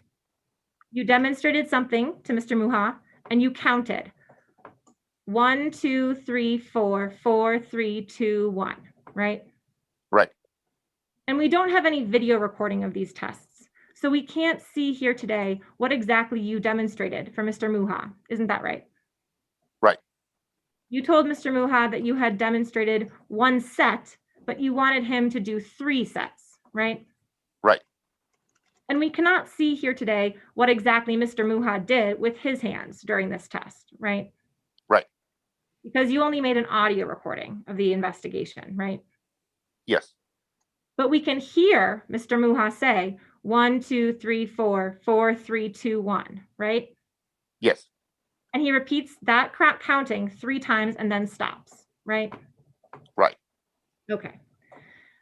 And you allege that Mr. Muha was unable to maintain fingertip contact and perform the wrong sequence. That was my statement, yes. But we have only your word and no recording to rely on, right? Under oath. Objection, Your Honor. Asked and answered that the sergeant or the Sergeant Rhino, who was a deputy at the time, only had a recording. I'm going to overrule the objection. He can answer the question. I say yes. That was my answer. Now, before conducting the fingertip test, you never asked, you never asked Mr. Muha if he had any medical conditions that would affect his finger dexterity, right? I did ask him. It's your testimony that you asked him if he had any conditions that would affect his finger dexterity? No, I asked him, I think we heard in the recording, if he hasn't had any issues with his hands, and he stated no.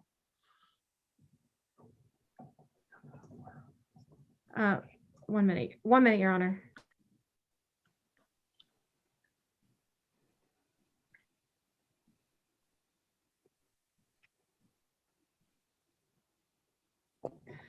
Okay, and Sergeant, after completing the fields test and the alternative fields test, you believe that you had enough reason to arrest Mr. Muha for DWI.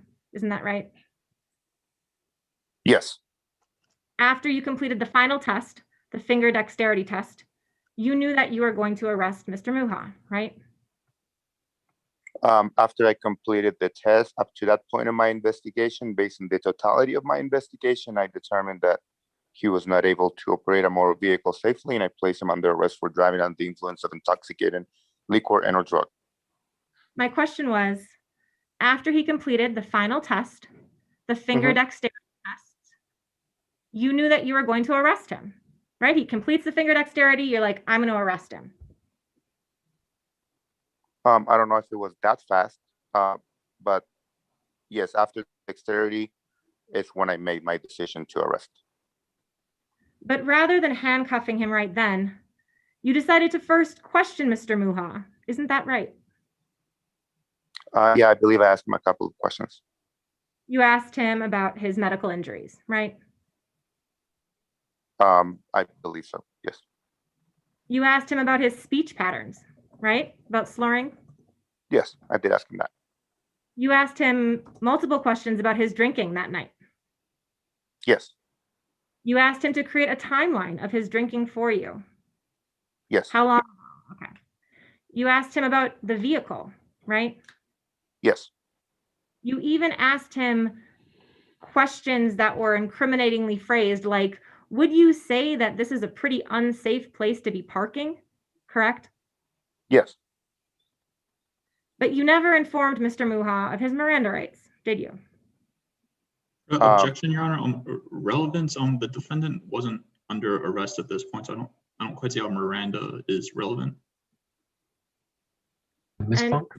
Yes, as Your Honor is aware, there's not always necessarily needing to be a formal arrest for Miranda to be relevant, and this goes to the officer's totality of his investigation and his judgment in the moment before arrest, and this is all leading up to arrest, formal arrest. Okay, as it is leading up to arrest, I'm going to sustain the objection about Miranda at this point in time.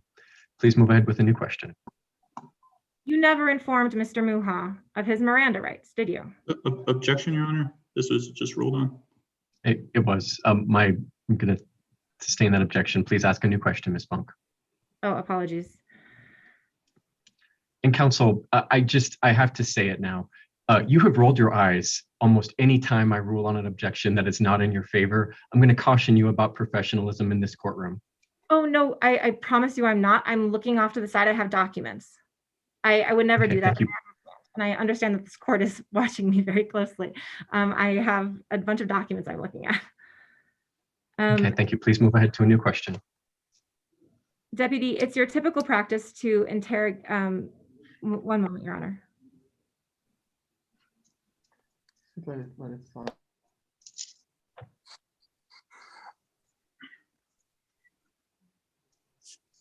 On direct examination, you stated that you didn't notice Mr. Muha limping when he was getting out of his vehicle, right? Correct. But you can't be sure that you have no medical basis to say that whether someone was limping or not limping, that would be the determining factor in whether they could complete the fields test, right? Yes.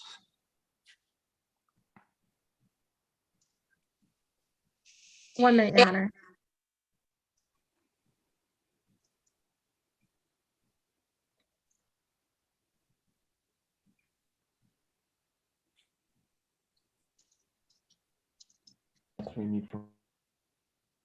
No further questions. Thank you. Mr. Richmond, is there any redirect examination? Yes, Your Honor. May I just have 1 moment to organize myself? Okay. Thank you.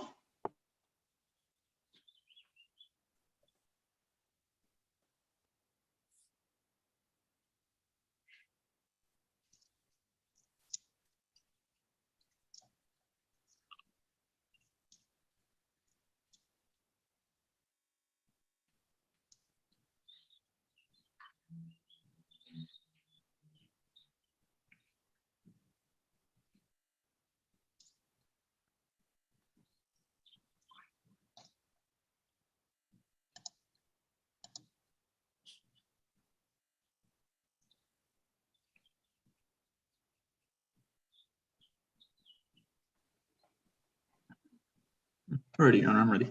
And, Okay. Sergeant Hernano, did the defendant tell you that he was the one that drove the car or not? He stated, and I think we heard it on the bell tape, that he had just pulled over before I engaged my lights. And did he say why he was driving versus why the passenger was not? Because the passenger was the drinker for the night. And where the defendant stopped, was there a place for him to stop the car or to pull over to the side of the road, more so where he was? Yeah, like I said, there's not a paved, it's a very small paved shoulder that is probably, like, as I testified, probably about a foot, 1 to 2 feet wide. But then there is a very open dirt place that even our Batmobile fits in it, because we have conducted Objection. checkpoints there before. Relevant speculation. Yeah, and Mr. Richmond. Your Honor, he's just answering the question as to whether there was a place available for the defendant to pull over to the side versus where he was. Okay. I'm going to sustain the objection. He also has answered this previously, so please move on to a new question. Yes, Your Honor. And Sergeant, did the defendant state whether his speech was normally slurred? I believe he stated that yes, that it was, but he had no speech impairment. And did you observe any times where the defendant did slur his speech? Objection asked and answered. Yeah, Mr. Richmond. Your Honor, the defense inquired into this on the cross, so this I'm just cleaning up any issues that might have came up, and this is within the scope of cross. Okay. I'll allow the one question. I'll overrule the objection. Sergeant, would you like me to repeat the question? No, I remember the question. Okay. Yeah, I think it's very evident on every time when he was talking about the timeline at the end of the investigation. Every time he used the word hour, it was very noticeably, even on the audio, to notice the speech, and every time throughout the investigation that he was referring to that, it was very noticeably slurred. Unless I was listening to a bell tape that nobody else was, I think it was very clear that he was slurring his speech. Thank you, sir. And when did the defendant, for the first time, say that he had arthritis? Objection asked and answered. Yeah, Mr. Richmond. I'm just inquiring into what was brought up on cross. And I would note doesn't overrule the objection. I'm going to overrule the objection, but a lot of this has been asked and answered in evidence through testimony in States Exhibit 1. But please proceed, Mr. Richmond. Yes, Your Honor.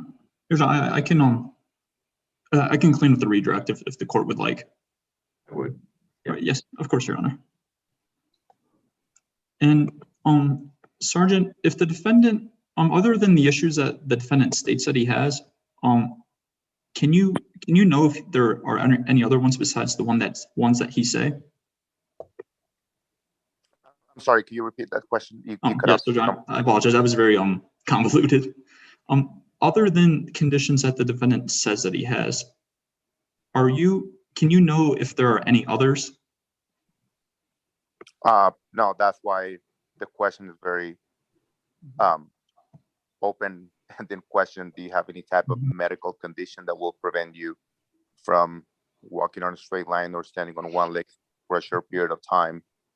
If I were to run through every specific medical condition, I think that the investigation will last probably about 24 hours. So that's the time for the subject to state what medical conditions they have. And the only one mentioned initially, like during the cross-examination question I was getting, was just the one. Then the other ones kept coming up throughout the the investigation, which is fine. But I believe the question initially is very open-ended question. Thank you, sir. And did you force or threaten the defendant to complete the standardized field sobriety test? I did not. I believe I was very polite to him. I even thanked him for his service to the military. And I don't think I used a forceful or threatening tone during the entire investigation at all. And all right, thank you, sir. And on the finger dexterity test, are there other parts to the test besides counting 1, 2, 3, 4? Yes, to following the proper sequence of touching the indicated portions, which I explained to him. It was what was the fingertip and what was the pad of the finger. I even asked him, will you agree that, like, if he understood what the fingertip was? Just a second, Sergeant. What was the objection? Cumulative and narrative, asked and answered. As to narrative, I'll sustain the objection. Mr. Richmond, please ask a question. Yes, Your Honor. And other than the parts of counting 1, 2, 3, 4, Sergeant, did the defendant complete those other parts as instructed? No. But no further questions for the purposes of the motion. Thank you, Sergeant. Okay, thank you, Counsel. And so, Sergeant Herreño, we're going to move to argument on the motion now. If the matter proceeds to trial, testimony would start around 1:30 this afternoon. Does the district attorney have your phone number so he can call you to let you know when to testify? They do, but Your Honor, the only thing is at 2 o'clock, I do have a briefing with our SWAT team for a SWAT operation happening this evening, from which I have to attend because I'm going to have my air support up, so I need to coordinate that.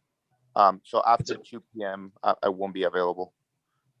Okay, we can work with your schedule there. We'll plan on starting back at 1:30, depending on the motion outcome, okay? Thank you, Your Honor, appreciate it. Thank you, Take care, Sergeant. Sergeant. I'll give you a call. Okay. Am I allowed to leave the meeting? Yeah, you can hang up. Okay, thank you. Otherwise, I'll remove you so you don't hear what they say. Thank you, Your Honor. Sure, take care. You too. Okay, and so with regards to the motion, does the state have any additional testimony or evidence to present? No, Your Honor. Okay, and does defense have any testimony or evidence to present regarding the motion? None, Your Honor. Okay, let's go to argument then. Because defense was the moving party, I'll start with them for argument. Your Honor, all evidence subsequent to arrest should be suppressed because given the totality of the circumstances, the deputy did not have sufficient probable cause to arrest Mr. Muha for drunk driving. As explained in State versus Granillo Macias, 2008 NMCA 021, an officer has probable cause to arrest when the facts and circumstances within the officer's knowledge are sufficient to warrant the officer to believe that an offense has been or is being committed. Importantly, New Mexico law requires that probable cause be based on substantial evidence, and that's according to State versus Cordova, 1989 NMSC 083, paragraph 10. The New Mexico Constitution provides individuals with greater protection against seizures than the protection granted by the Fourth Amendment, as also emphasized in State versus Rodarte, 2005 NMCA 141. The facts here do not rise to the level of probable cause, as there is not substantial evidence that Mr. Muha drove while intoxicated. Mr. Muha's injuries completely invalidate any supposed results of the standardized fields tests, and he did well on the alternative tests. Any minor errors on the alternative tests are more likely the result of Mr. Muha's severe pain at the time rather than his intoxication.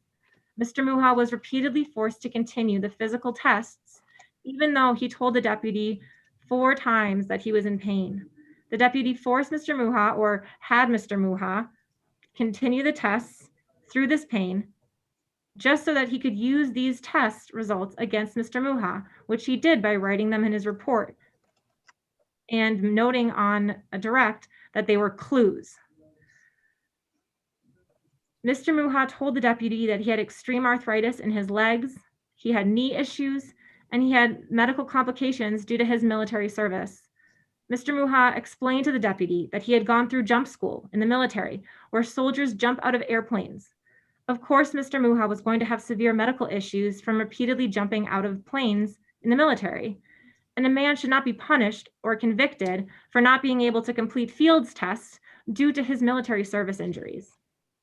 The NHTSA DWI manual specifically emphasizes that the tests are only valid when they're administered in the prescribed standardized manner. If any one of the standardized elements is changed, the validity is compromised, according to the manual. It also specifically instructs officers to be alert for potential medical conditions that may mimic drug or alcohol impairment, including injuries or physical impairments. But the deputy disregarded Mr. Muha's medical conditions and continued to do the tests, all of the standardized tests. So these results violate the NHTSA standardization protocol and can't be used as competent evidence of DWI. The deputy knew this at the time, so they can't be used to form probable cause either. In State versus Romero, 2009 WL 6593929, the New Mexico Court of Appeals emphasized that the trial judge gave weight to defendant's testimony concerning medical conditions as having diminished her physical capabilities on the field sobriety tests. In addition to this, it's widely acknowledged that medical conditions prevent the test results from being accurate, which is why officers either do only alternate tests or just the breath or blood tests when someone has severe medical conditions. The deputy violated this proper practice in Mr. Muha's case, so the tests cannot be probative of anything regarding intoxication. Aside from the fields tests, there is no other real evidence that Mr. Muha was intoxicated. He spoke clearly and answered all of the deputy's many questions thoughtfully and accurately. He only admitted to drinking one beer the entire night about an hour prior, and he did not stumble out of his vehicle or have any difficulty controlling his body except for when forced into the painful positions of the field sobriety tests, which he explained to the deputy. The deputy claimed that Mr. Muha was slurring his words, but the belt tape recording shows otherwise.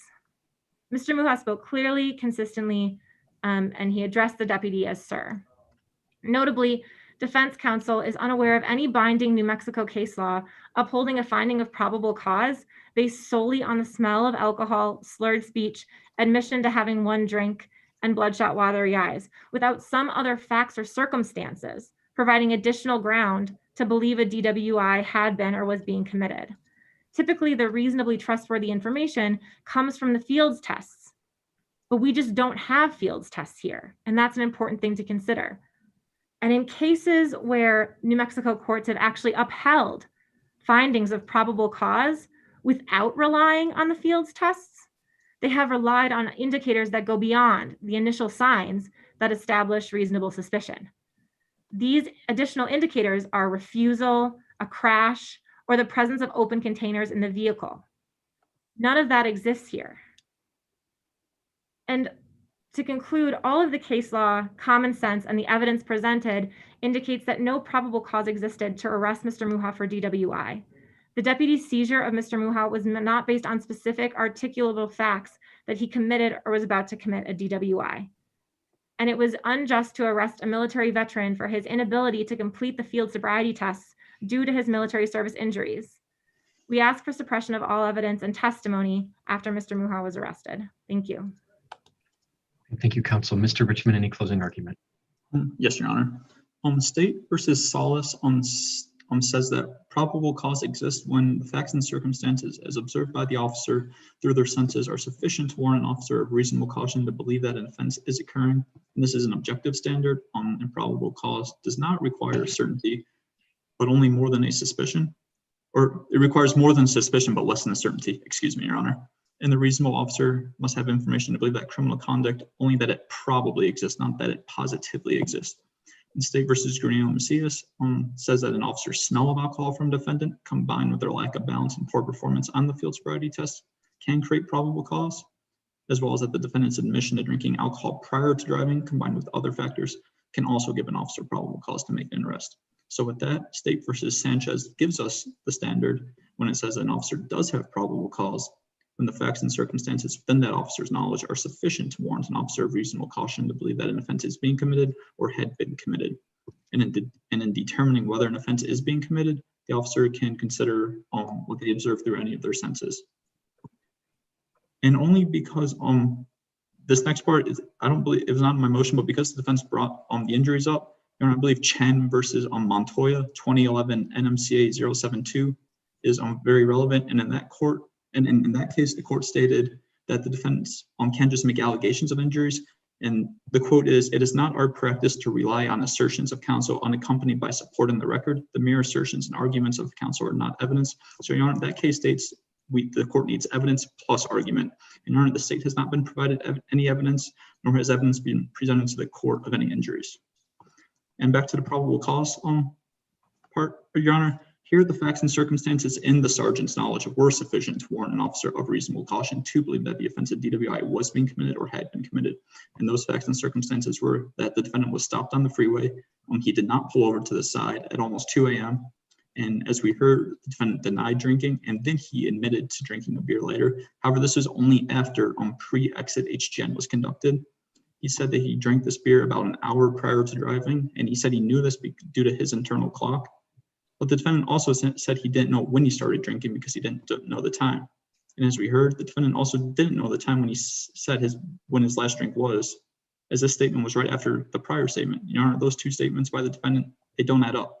We also heard how the defendant had bloodshot, watery eyes, an odor of alcohol, and that odor of alcohol was reconfirmed by the sergeant during pre-exit HGN the slurred speech.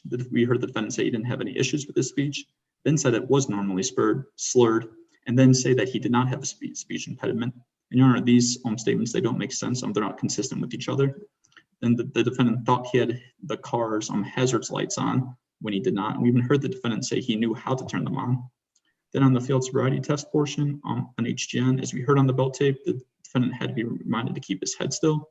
Then before the walk and turn and the one leg stand, the defendant was asked if he had any injuries that would affect him from walking in a straight line or balancing on one leg.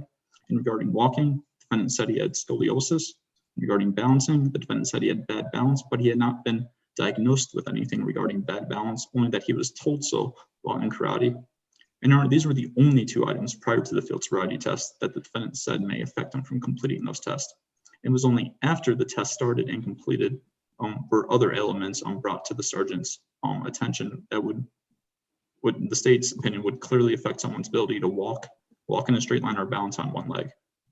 On the walk and turn, it was only after the defendant was in the instructional stance that he said his hip hurt, but only a few seconds later, he said his hip didn't cause him any pain and wouldn't affect him. And again, Your Honor, these statements from the defendant are inconsistent with each other.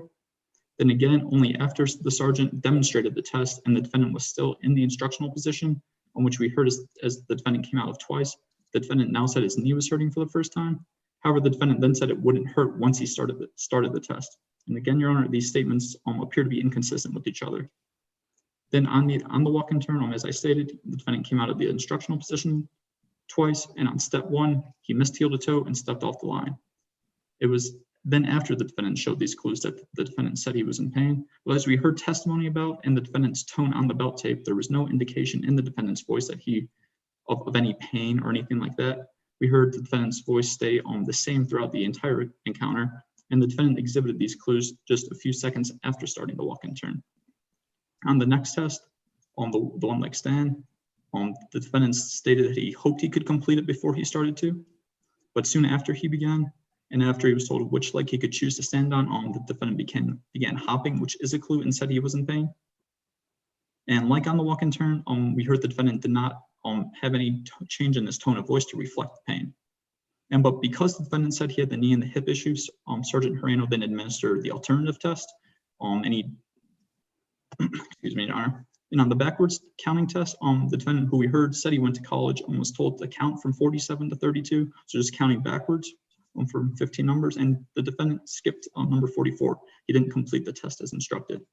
And the next test, the alphabet test, the defendant completed this test perfectly. He did exactly what he was instructed to. But on the last test, the finger dexterity test, the defendant was unable to maintain his fingertip contact and performed the wrong sequence. So on all but one of the tests that the defendant performed, he exhibited clues. Then after all these tests were completed, the defendant now said for the first time he had arthritis in his legs. He did not disclose this when asked if he had any medical conditions that would affect him from walking or balancing during any of the field sobriety tests, only after. So Your Honor, those were the facts and circumstances in Sergeant Moreno's knowledge. The defendant was stopped on the freeway, not on the shoulder, at almost 2 a.m. He knew where his hazard lights on, but he didn't put them on. The defendant denied drinking, then admitted to drinking only after the pre-exit HGN was conducted. The defendant not knowing the time, but able to know when he last drank due to his internal clock, with that last drink being about an hour prior to contact with Sergeant Moreno. Then saying he didn't know when he started drinking because he didn't know the time, the bloodshot watery eyes, the odor of alcohol, the slurred speech, and the inconsistent statements regarding that. The poor performance on the standardized field sobriety test, despite not performing all of them completely, as well as performing poorly on 2 of the 3 alternatives. And also, as the defense said in closing, the defendant didn't show any issues walking while getting out of his vehicle. The defendant only had these issues when he was instructed to complete the test. And Your Honor, these were the facts and circumstances in Sergeant Moreno's knowledge, and these would warrant an officer of reasonable caution to believe the offense of DWI was being or had been committed. Thank you. Thank you, counsel. Defense, any reply?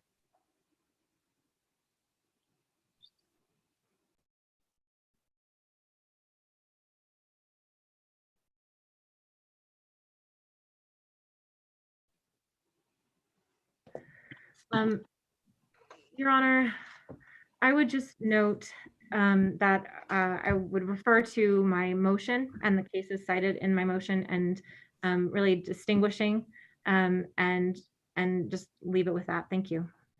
Thank you, parties. Okay, so parties, the court must determine, in the event of a probable cause motion, the court must determine whether the facts and circumstances within the officer's knowledge are sufficient to warrant an officer of reasonable caution to believe that an offense is being committed or has been committed. That standard was articulated in the Sanchez case, 2001 NMCA 109, and then in all the cases that each of you cited. For the motion, the court heard testimony from Sergeant Johan Hereño with the Bernalillo County Sheriff's Office. And most importantly, the court heard the bulk of the incident captured on State's Exhibit 1, which was Sergeant Hereño's belt tape, which was really important to the court's determination. The testimony is that the defendant was in a vehicle that had been pulled over, parked, stopped on the right-hand lane in Pan American. The deputy testified that there was not a very wide shoulder there, but that the vehicle had pulled over, and that's when he approached it. He also indicated at least 2 cars had to drive around the vehicle to get around it, and that's why he stopped the vehicle, which is a valid reason to at least stop and approach a vehicle when it's pulled over without hazard lights turned on. Then upon meeting with the defendant, Mr. Muha, Sergeant Hereño observed, 1, that there was a passenger there. The explanation is they pulled over so that the passenger could become sick or vomit due to drinking. The officer observed the odor of alcohol, bloodshot watery eyes, and the officer also observed what he says to be slurred speech.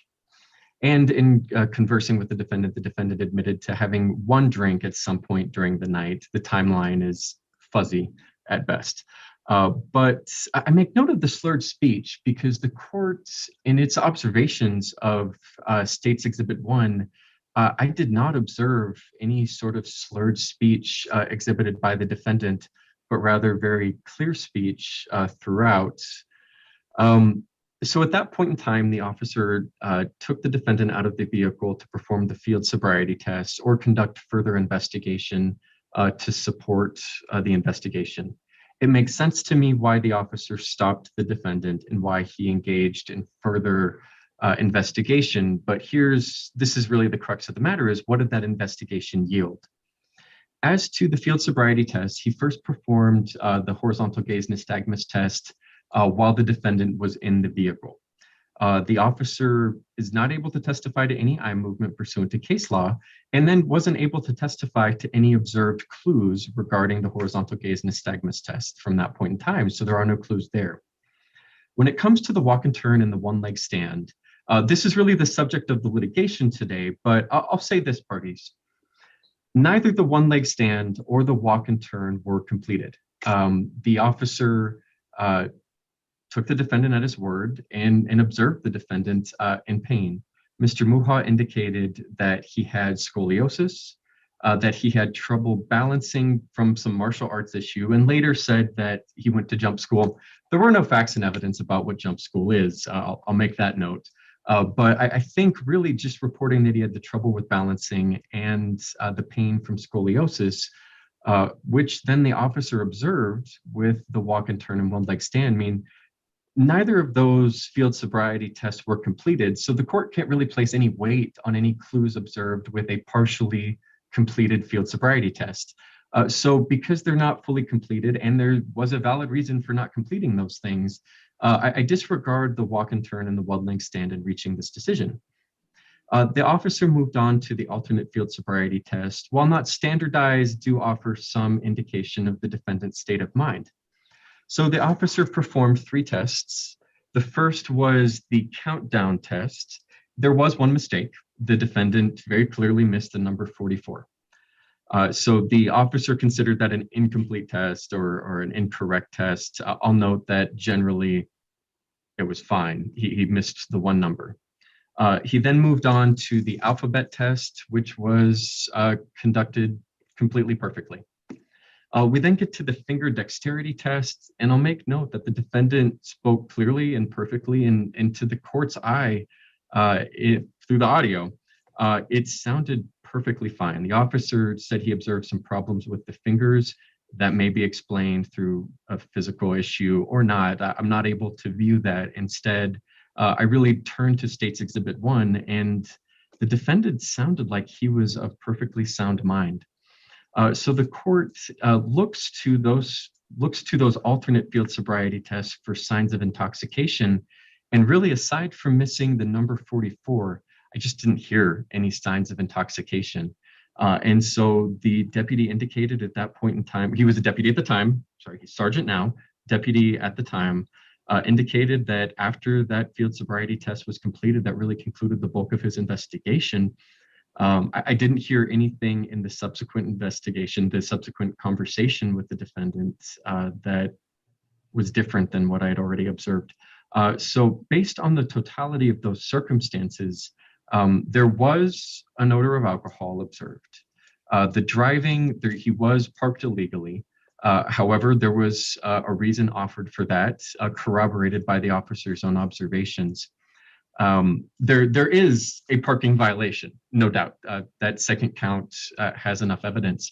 But as to whether or not the deputy had sufficient information from his investigation to support an arrest for driving while intoxicated, really it's just the odor of alcohol and some bloodshot watery eyes. And that alone is insufficient for me to make the finding that he had enough information to arrest the defendant for DUI. At that point in time, he placed the handcuffs on him. So based on that, I will grant the defendant's motion to suppress any evidence collected after the point of arrest, largely because the standardized field sobriety tests were not successfully completed. The alternates just did not yield enough information to support an inference of intoxication. So with that, I will grant the defendant's motion to suppress any information from that, any evidence collected from that point in time. So with that, Mr. Richmond, we still have the other count that I could just incorporate that stuff into trial for and make a finding on. But as to the DUI, does the state have any additional testimony or evidence to present regarding the driving while intoxicated? No, sorry, I think I was a little bit confused by what. So did you rule that there was probable cause for the DWI or not? No, I did not find probable cause. Okay. I'm granting the defendant's motion. Okay, I just want to make clear. And yeah, and regarding the traffic charge, the state would just request that testimony be incorporated. Okay. And then there's no other testimony to answer your question. Okay, and the state would then rest defense? Mm-hmm. Yes, if defense could make a directed verdict motion. Sure. Thank you. Oh, give me a second. Let me pull the statute book.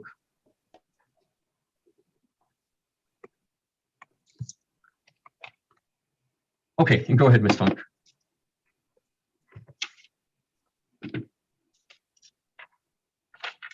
Yes, Your Honor, thank you. The due process clauses of the U.S. and state constitutions prohibit the criminal conviction of any person except on proof beyond a reasonable doubt, and even when in the light most favorable to the prosecution, this has not been established here.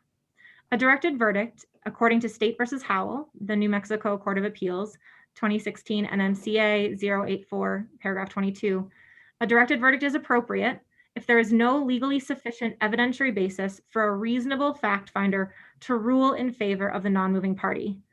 A directed verdict requires the court to decide at the conclusion of the state's case whether the direct or circumstantial evidence, together with reasonable inferences, will sustain a finding of guilt beyond a reasonable doubt. That is State versus Baca, 2015, NMSC 021. In Mr. Muha's case, a reasonable fact finder and reasonable inferences on this case could not find that he was impaired from alcohol and drove that night. Defense incorporates its arguments and case sites from defense's probable cause argument into this directed verdict argument. And for the previously stated reasons, the Fields tests and alternate tests cannot provide reliable evidence of intoxication due to Mr. Muha's severe medical injuries due to his medical service. Due to his military service. By the time alternative tests were done, Mr. Muha was fighting through severe pain, so any minor errors he made during these tests are better explained by his distraction because of his pain, fighting through that pain, than as any evidence, especially not reliable evidence, of intoxication. Mr. Muha did not have slurred speech, and Mr. Muha said that the woman in the car with him had been drinking, which explains the smell of alcohol. Mr. Muha only admitted to drinking one beer about an hour prior, which is not unlawful, and he repeatedly reiterated this fact. He did not stumble when walking normally or display any other evidence of intoxication. And Your Honor, moreover, there is a big Cotton Sims issue here. The deputy admitted that he never saw Mr. Muha actually driving the vehicle. He never saw him drinking. The deputy never established a timeline for when Mr. Muha first pulled over and whether he was sober or drunk at that time. So any alcohol that Mr. Muha might have consumed could just as likely have occurred after he was pulled over rather than before. And the state has introduced no evidence that Mr. Muha intended to drive after pulling over. So the state just hasn't met its timeline burden here as a separate matter in and of itself. Additionally, the state has not made its case to convict Mr. Muha of stopping in a prohibited specific place under 66-7-351. And if you actually pull up 66-7-351, you look at the statute, it lists numerous very specific places where vehicles are not allowed to stop. And first and foremost, the state has not indicated which of these many options it's alleging Mr. Muha violated. And secondly, the state put forth no evidence that the stopping place of the vehicle was actually in one of those very specific places. And upon defense counsel's review of all the options, defense asserts that none of them are relevant to this case. A different charge may have been appropriate here, but not this one. Accordingly, this charge should be dismissed at the directed verdict stage. Thank you. Mr. Richmond? I'm sorry for asking this again, but there was no PC. Was there no PC for the arrest, or was it only testimony after the arrest? So because I found there was no probable cause for the arrest, any evidence obtained after the arrest is suppressed. Okay. So your case would be based just on the testimony presented up to that point in time. Okay, thank you for clarifying, Your Honor. Sure. And Your Honor, I'll start with the stopping and I'm sorry, one moment. The stopping or parking prohibited in specific places. And Your Honor, 66-7-351 11 says that the individual cannot cannot stop alongside or opposite any street excavation or obstruction when stopping. Standing or parking would obstruct traffic. And Your Honor, we heard testimony that the defendant's car where it was obstructing traffic as 2 to 3 cars had to maneuver around the defendant. And Your Honor, regarding the let me back up. The state's burden of proof to survive directed verdict is that given all the evidence in the light most favorable to the state has shown at least a scintilla of evidence that all the elements of the offense have been established. So the state has to show a prima facie case. And onto the DWI charge, regarding the control element, Your Honor, we heard the defendant state that he was the one driving and that he was driving because the defendant, or because the passenger couldn't drive because she had too much to drink. And that he just stopped. I mean, that there were multiple admissions to the defendant on stopping or to driving, and he was in the passenger seat when the officer arrived. That state believes that's very clear evidence that he was the one in physical control of the car and that he was the driver. And regarding the evidence of the intoxication, I'll just rehash much of my probable cause argument or ask for that to be incorporated. So I'll just be very brief. We had the bloodshot, watery eyes, the admission of consuming the alcohol, and we know this was before the defendant drove and not after. We know it's because the sergeant contacted the defendant and the defendant's words right after he said that he stopped. Remember, that shows he couldn't consume the alcohol. And we even heard during testimony that it takes, excuse me, I'll strike that. And regarding the standardized field sobriety test, I know Your Honor already made your ruling that you don't give any weight to the one leg stand or walk and turn. So the state would just ask for those arguments to be incorporated as well as for the alternative test. So thank you, Your Honor. Thank you, counsel. Any reply from defense? Just briefly, Your Honor. Regarding number 11 of the statute here, it's defense counsel's understanding that the individual under number 11 is not allowed to stop alongside or opposite any street excavation or street obstruction. If you look at that actual language, the state would be bound to show that there was a street excavation or obstruction. And so because the car would stop next to it, it would obstruct other traffic. And it's defense's position that the state has not met that first part of number 11, where the state is not showing any street excavation or street obstruction. And that's all, Your Honor. Thank you. Thank you, parties. With regards to count 1, the driving while intoxicated, I'll grant the defendant's motion for directed verdict. I'll incorporate my previous ruling into this order. Specifically, I cannot find that he was impaired by alcohol as there weren't enough signs of intoxication to support that. So I will grant the motion as to count 1. As to count 2, the stopping, standing, or parking prohibited in specified places. As I look at all 14 of the options in that statute, there really wasn't testimony to support any of the 14. That is just my lay observation. All 14 are very specific and kind of strange, but fact is, I just don't see any of the 14 were met. So I'll grant the directed verdict as to count 2, stopping, standing, or parking in prohibited places. And so with that, the matter will be dismissed. I'll take care of a written order summarizing those findings this afternoon. With that, parties, is there anything else to address before we adjourn? Nothing else from the state, Your Honor. Nor from defense. Okay, thank you all for your time. I'll see you at tomorrow's docket. No, thank you, Your Honor.